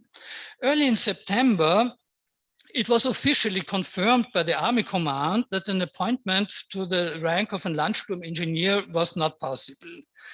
As a consequence, Wittgenstein asked for a transfer to the infantry troops, but Goethe did not want to dispense with his main operations engineer and made a second try. And this is a short story of the second try. This time was the idea to grant Wittgenstein a titular badge for the duration of the war. The rank he should receive was that of an Artilleriezeugsakzessist, which is the lowest officer-valued rank of military officials in the artillery. This was not a bad idea. In fact, the famous poet Georg Trakl had the same rank as a Medikamentenakzessist, which is a military official responsible for the care with drugs. However, in the case of Trakl, the rank was unproblematic as Trakl was a trained pharmacist. So for such an application, again, the same 7th department we already know was the authority responsible. However, the decision could not be made without the external opinion of other departments, as well as especially, and here he comes again, the inspector of the technical artillery who stood outside the hierarchy of the ministry. But while the other reviews warmly support the idea, Pujia strictly rejected the proposed solution. There is no reason to promote the war volunteer Ludwig Wittgenstein to an Artilleriezeugsakzessist. The reason for this negative decision was not so much the impossibility of such a solution. I rather suspect some rivalry between the generals involved. A year later, Schleyer lost his position as a section chief in the ministry, while Pujia advanced just to that. But this is speculation at the moment and requires further research. Another minor reason might have been a certain revenge of Pujia to Goethe, who had caused him so many troubles at the time of the train setup. In any case, the new and final rejection meant a dramatic change in Wittgenstein's life. Here on the right side, for the first time, you can see the dismissive document as Wittgenstein held it in his hands. Consequently, Wittgenstein was transferred to a field howitzer battery near Czernowitz in preparation for fighting at the Russian front within a week. And in June, the famous Brusilov offensive began and Wittgenstein was in the middle of the attack. The impact of Pujia's decision on the Tractatus must not be underestimated.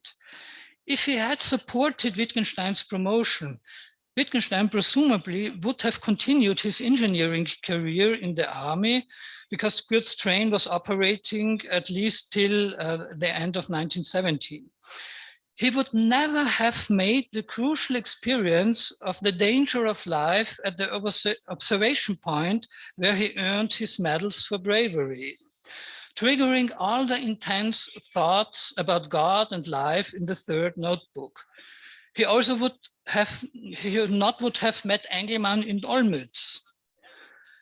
It was the existential experience at the front that changed the character of the Tractatus drastically, from a mere treatise on logic to the work as we know it, or to put it in the words of Ellen today, from Russell's Tractatus to Wittgenstein's Tractatus. And here I want to end my talk with stating the remarkable fact that around quarrels about military ranks, questions about the organization of army repair workshops, it was a couple of Austrian generals that opened a new chapter in the history of philosophy. Thank you.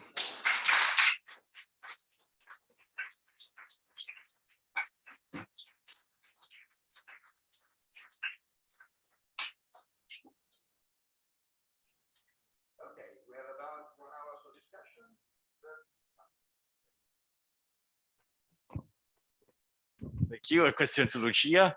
Who of the two, Wittgenstein and Zarafa, profited most of these meetings, of the meetings who they had? Yeah. And as far as Zarafa is concerned, what did he took from Wittgenstein? I think that what Zarafa took from Wittgenstein should be the economists to say in the first place, because Zarafa's thought is really complicated, is condensed but complicated. Have you ever tried to read Production of Commodities by Means of Commodities?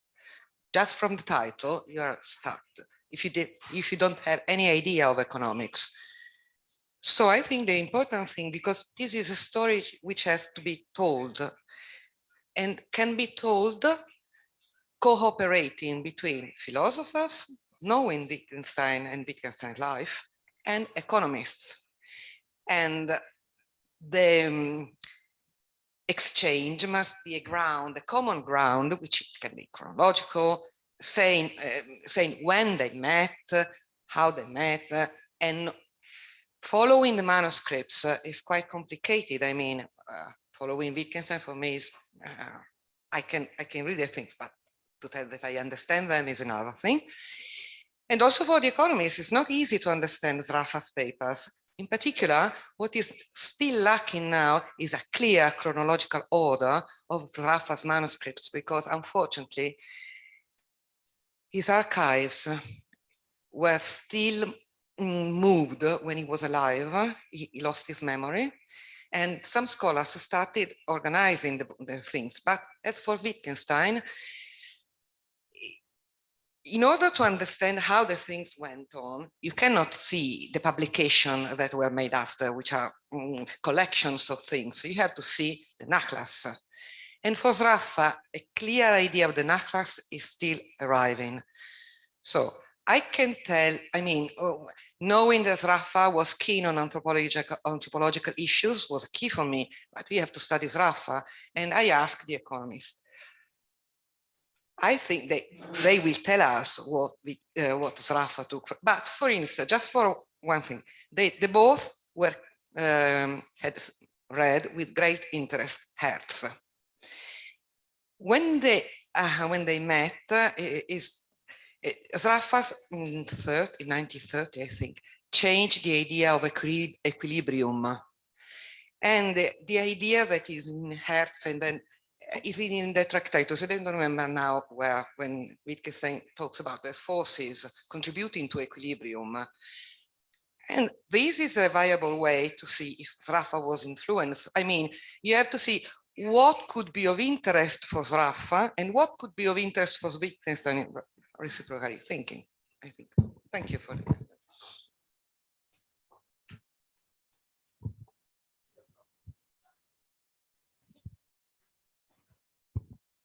Thank you. Well, just actually to say thank you to both Martin is where? Oh, right here. Thank you for both, really. And I don't have a question for Martin, but I'm really just amazed by the, of course, the biographical work that you've done, and everything you said is really exciting. And also the pictures. So like the picture in the train, that's very impressive and telling. So really, and I think we need eventually to read, I mean, this work that you're actually developing is very interesting and exciting, and it gives extra extra life to the things that Wittgenstein wrote. So really, thank you. And also to Lucia, that was very interesting. Then you were quick, and so this is also very exciting. I have actually a similar question, whether you can say more about, of course, everybody's interested, but this Rafa Wittgenstein connection is very interesting because Wittgenstein himself says that, lists Rafa among the, the very important people of influence over his work, which is, very difficult to make something out of it, as you explained. So I have a very simple question. Maybe I was distracted by calls. When at one point you showed a picture saying possible topics of conversation. So the question is, what is the meaning of possible topics? Where did you get that from? So technically, where did you get these ideas from? And then continuing the conversation on the relationship between the two, I, of course, am interested in, because I remember those topics are like maybe elementary. Do you say elementary? Yeah, exactly. And so do we have material about possibly Wittgenstein having learned from Rafa's work? Meaning Rafa's work was, very broadly, very superficially, he went back to Ricardo. So we have classical economy, we don't have your marginal economy. So mathematics away, curves away, and description of reality, corn, goods, etc. And then there is also anthropology, in a way, tied to classical economy. Anthropology is also tied because you want a picture of reality, like Ricardo, Smith, these people did, which in a way is swept out of the scene by the neo-marginal revolution just before these people, at the end of 19th century, Marshall, etc.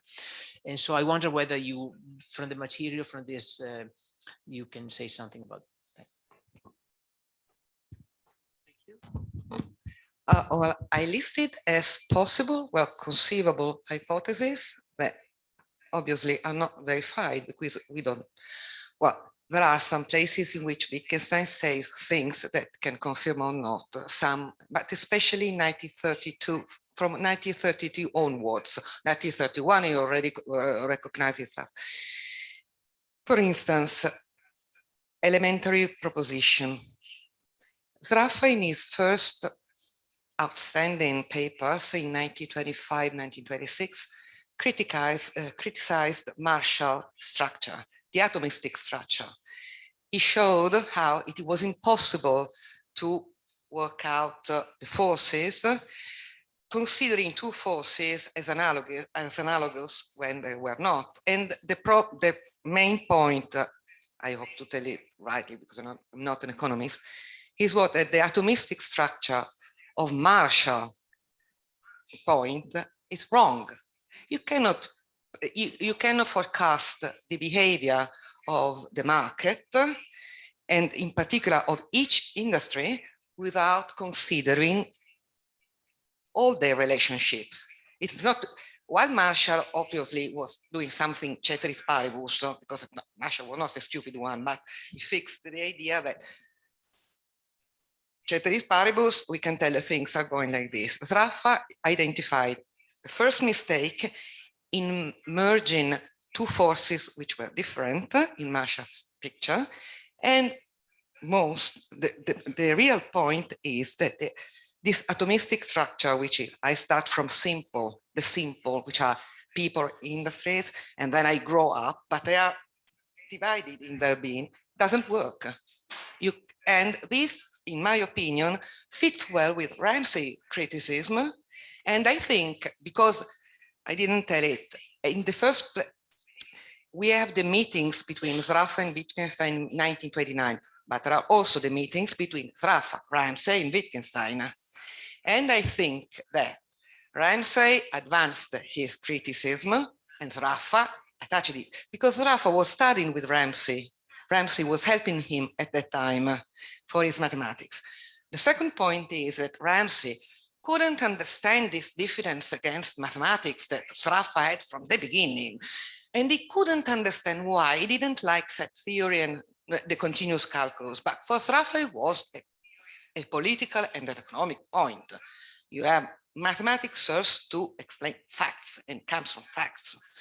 And these hypotheses I say that are conceivable, because if you know what the two people were interested in, you can think about possible links.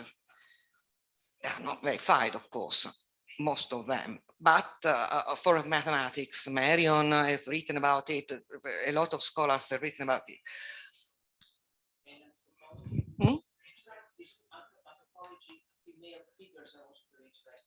Yes, I think this is one of the most interesting things, because first of all, her identity was concealed by her husband's name. But it's very interesting that Wittgenstein decided to read the Golden Bough when she was at her house, at the house of an anthropologist. And Sraffa was really interested in the origin of the concept of money and value at that time, because he had to teach again advanced theory of value in January. And so I think that Wittgenstein said that is a way I think is worthy of being explored. But are all hypotheses. We don't have facts. Sorry.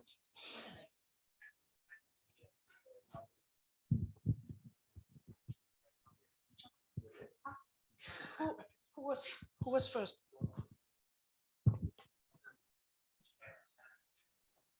Thank you. Also, I want to thank you both for your wonderful archival research and the presentations and what you make out of your archival research. I have a question for you, Lucia. We have started talking about that, then we got interrupted. Now I'm even more excited. Yeah, when Wittgenstein was at the house of Mrs. Keegan, yeah. So many have pondered about a possible reading of Malinowski by Wittgenstein, and many have pointed out that there are many affinities of Wittgenstein in method and content to Malinowski's methods and thought. And now, since he was in this anthropological environment, do you have some information that he got really much more in touch there with maybe Malinowskian publications? I mean, he most likely knew the appendix that Malinowski published together with Ogden and Richards, The Meaning of Meaning. But could there have been much more than going on there in the house of Keegan? Well, if I have to wear his clothes, should I stay in a house with lots of books in anthropology? It would quite be natural if I'm interested in to read them. And another thing that I didn't write in the paper about Wittgenstein and Piccoli, because I didn't know it at the time, is that Piccoli helped the Italian translator in the Golden Bough. So he knew it very well, the book. Piccoli helped Lauro De Bosis, yes, in the translation of Fraser. It was Raymond Firth, I think, that suggested Wittgenstein reading Malinowski. I don't know.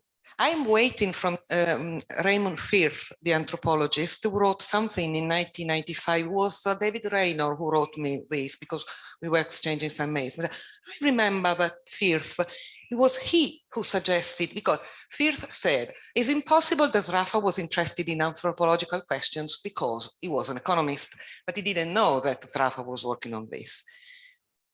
And so I think it's probable that he read Malinowski. So the idea that Wittgenstein read Malinowski, as I understood, came from Firth, who was his suggestion. I don't have any data. I'm waiting from Newnham College some more data about Dr. Hingston, because I think it would be important to see if she left something there. I mean, probably not, but in order to see possibly her papers, knowing what she was doing at that time.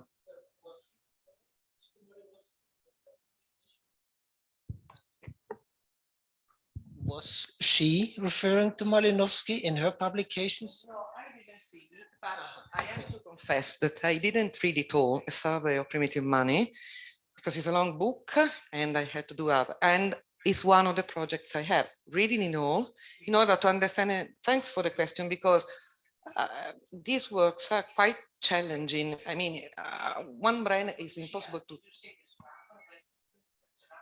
Sraffa, I think, read it Malinowski because in his pocket diaries at Firth, Kingston, Krigi or Kingston. I don't know. I don't, well, possibly, but many of Sraffa's book has been stolen from the library. For instance, we know that he knew almost by heart Hertz's book, but cannot find it. And what we can, and I will work on it, on Sraffa's Cambridge Pocket Diaries, at the end of 1930, at the end of the pocket diary, there are listed some anthropological works, possibly suggested even by Dr. Hingston, I don't know. But I think this is Marcel Mauss. Because Malinowski and Mauss. Yeah, I possibly also Firth. I don't remember. At the moment, I don't. Studies in anthropological field. So I will check again the list, and so we will see.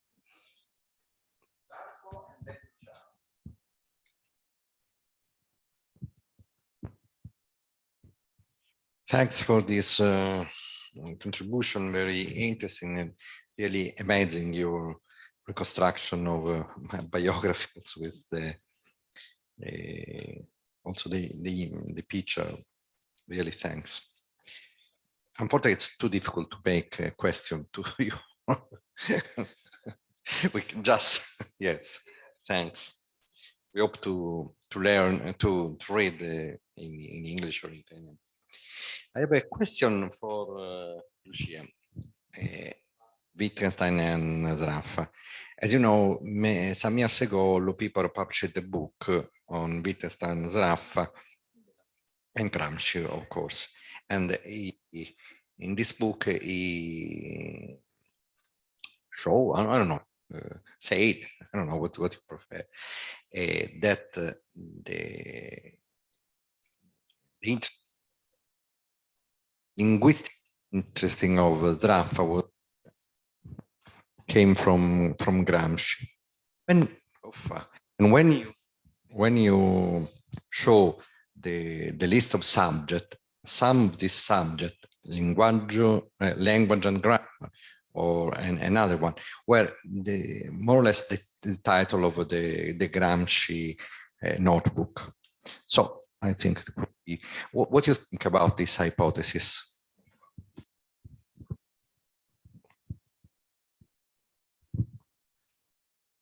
Well, I have to say that any hypothesis about Sraffa and Wittgenstein should be grounded by historical data, and several things have been written about this without having this special ground. For instance, Lupiparo suggests and then that some notebooks of Gramsci were in Sraffa's hands about 34, 35. Yes, it's true. But these themes came before. And who knows in the first place? We know that Sraffa had very long conversations with Gramsci, I think from 34, when he was in the Clinica Quisisana, which is nearby. Before, they had conversations in 1924. And the work I'm doing with another historian about Sraffa, Rosselli, and all the movements tells that most of the conversations were about the possibility of having this workshop on worker. So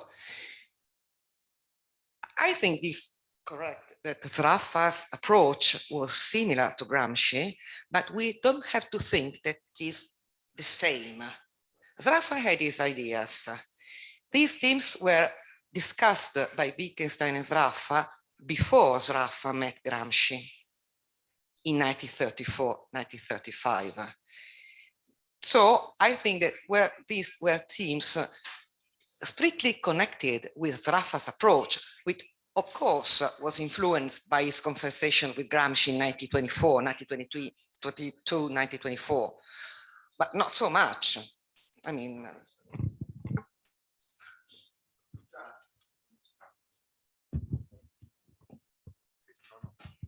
I have not exactly a question, because I want before all to express my gratitude and my admiration for your work, and Martin's presentation is exceptional. I think it's very difficult to find all this and so on. And a little question maybe. So do you confirm that in the, I add that this in particular 1915, 1916 was the period in which the most important part of the Tractatus, of the Prototractatus, of the manuscript, was not only the first 6 propositions, but a great part of the first, second, and third level of the schema. And then it's important also to know, to confirm that he had no way to come back to Vienna from August 1915 until September 1916. You are sure there are no leaves, no, and the possibility to receive document. I know that he received some book from her sister, but nothing else, not the diary, for instance, the old diary. So there are no notice about post office or some document in this period. This is what the question, if you have some other information about this period. I stress is of course very, very important. Well, the most important proposition of the Tractatus were written maybe in the table you have shown. Then in this ambient, this military difficulties and so on. Do you confirm that there are no leaves? Yes, thank you. I think the most interesting in this material I found is that it allows us to get a more vivid picture of Wittgenstein's duties and his life and the circumstances. And if it is true that, as you think and I think, that in the midst of all these problems he had to handle with in his army duties, he was able to think and to prepare the first pages of the Prototractatus, to do the big steps in the conception, to write down the first 6 main propositions. I think that these materials, although Wittgenstein is not a single time mentioned himself in these documents. Only Kurt Wittgenstein I found, his brother. Yes, but it's clear he from the perspective of the army, he was of no importance. He was a low-level person and is not mentioned personally. But the reconstruction shows that at least 6 generals were judging about Wittgenstein's ideas. And these ideas about were not Kurt's ideas. Kurt was the driving power in organization. And he set Wittgenstein for sure under pressure to do the sketches and the plans, the drawings. And fortunately, I hope to find some drawings by Wittgenstein in the files, but this part of the archive has not survived, only the meta files. But this meta information clearly shows that Wittgenstein was an important part of the technical history of the World War, far more than we knew until now. And the thing I always thought about your reconstruction of the beginning of the Prototractatus, and that you think he might have written the first pages around April or May. I now think in April and May he had time for writing Prototractatus additional to the manuscript 102 to his notebook. It is incredible enough to see that it was possible for him to work at all philosophically, and then with such important steps towards the first pages of the Prototractatus. I think the period 14, 15 are for Russell's Tractatus, as you called it today, are the decisive last steps to write it down. And the following period at the front in the Bukowina fighting, which was caused by Pujia's decision, as we now know, this was the decisive step to Wittgenstein's Tractatus, to all the reflections about life and God and ethics and so on. And I think the biographical work here allows us to better understand the development of his thinking just before starting with the Tractatus.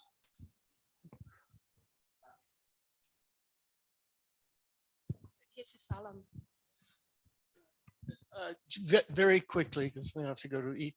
I want to thank both of you very much for fantastic presentations, full of stimulating thoughts. I wanted to ask you if you had come across somebody called Raymond Kilgariff in connection with Safra. Raymond Kilgariff was the antiquarian book dealer who sold Safra his books, knew him very, very well, and might be able to cast some light upon, you know, what he's reading and the connection to anthropology. That's just a shot in the dark. I happen to have bought a house with Raymond Kilgariff once, so I know him. Yeah, I'm not sure if he's still alive. He would be quite old himself. He would. I'm not sure. I'm not sure. If he is still alive, he would be very old. But I last heard, actually it was Brian's friend Ian from the guy who first from Querch, now from Peter Harrington. Ian Smith, is that his name? He was drinking beer with Raymond last time I talked to him, which would have been about 4 years ago. So and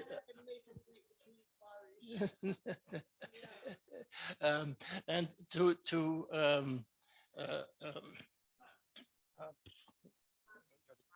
Martin, when I was watching you with the little train and the different colored carriages, I was thinking about the only time I know of where Wittgenstein was asked to explain the Tractatus to a layman, to Fania Pascal, and it seemed as though he's exactly how he's attacking that there, where he talks about imagine a nurse who has to make her rounds on 3 different floors, and how would you represent her movements? So that's where I think we're taking a look at. Anyway, thank you very much. Maybe we're seeing here that Brian's work is going on.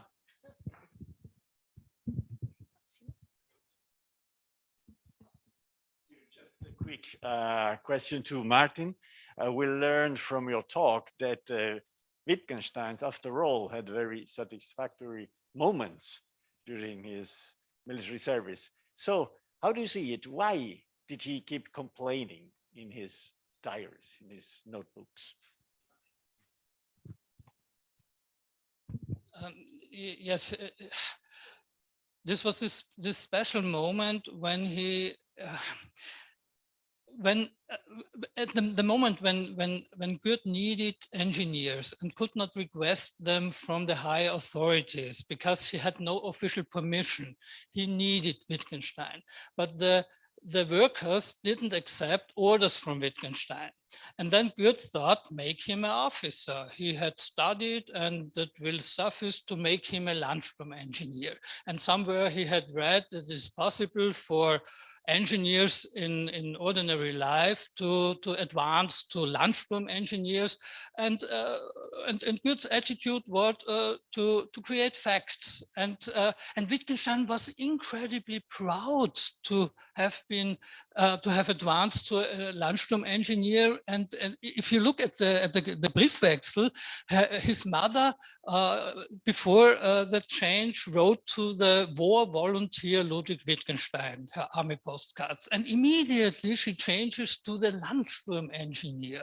And there's also a reply from Soulez, from his teacher from the Berlin time, and Soulez is responding rather ironically.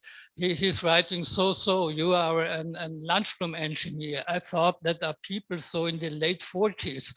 And this proudness radically changed into an attitude of deep depression, because it was clear that this rank was wrong. He was not allowed to wear the uniform. Goethe forced him to wear a uniform, and he was not appointed, and he never got appointed.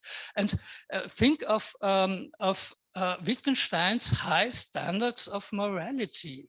To be a traditore on that every day. This is, and if you read the sequence in the February and March entries, there's no other problem than this. He suffered from his unclear position, as he called it. His unclear position. He's always circumscribing all the things happening in the workshop, maybe because of this secret problems. And therefore, I think this is the main reason for the low density in philosophical writing then. And when Goethe went away, and Wittgenstein even had an entry, Goethe discharged from here. Why does he write down this in his notebook? It is so important that this figure who oppresses him and misuses him had gone for Vienna.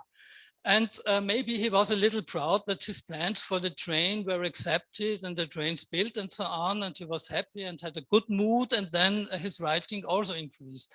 That's what I think. That the main problem of my interpretation is that this is all a reconstruction from these background files, and Wittgenstein himself is quiet about the train. But as the files show, he had to be. Imagine he had written about a military secret, they had taken his notebooks. This is horrible. Also, including his philosophical remarks. And yeah.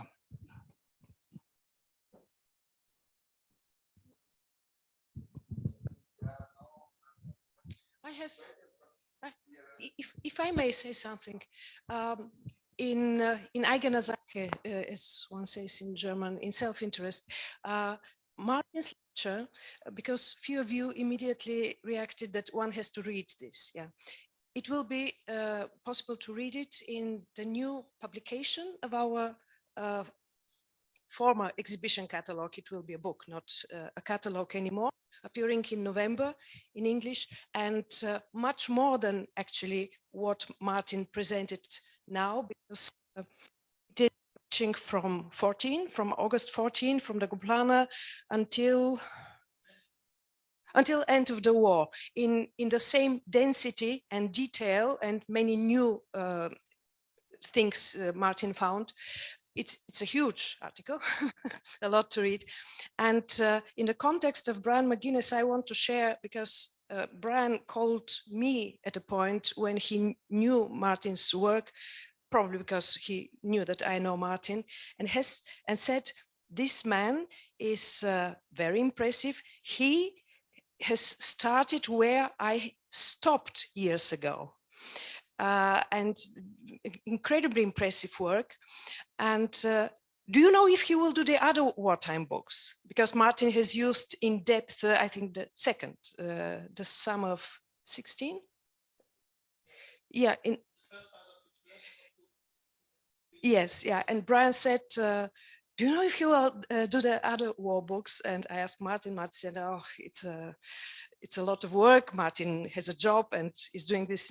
And Brian was a little bit disappointed and said, but let's hope that in future, because this way of just putting parallelly war history, philosophical notebooks, coded personal remarks, and wartime files has never been done in Wittgenstein studies, and gives an incredible picture. So I just wanted to say that Brian really thought this is continuing his own work.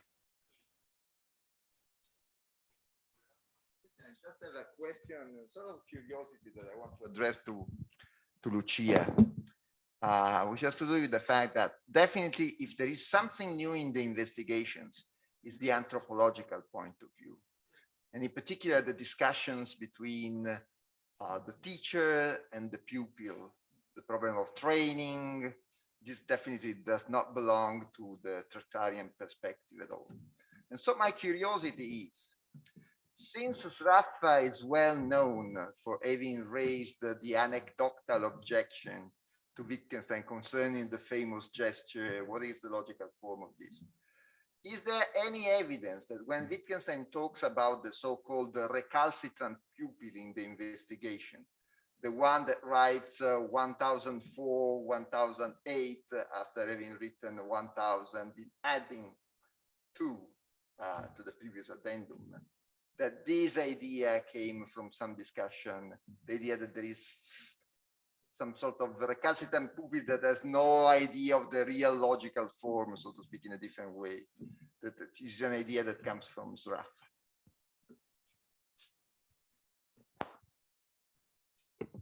I have to confess something.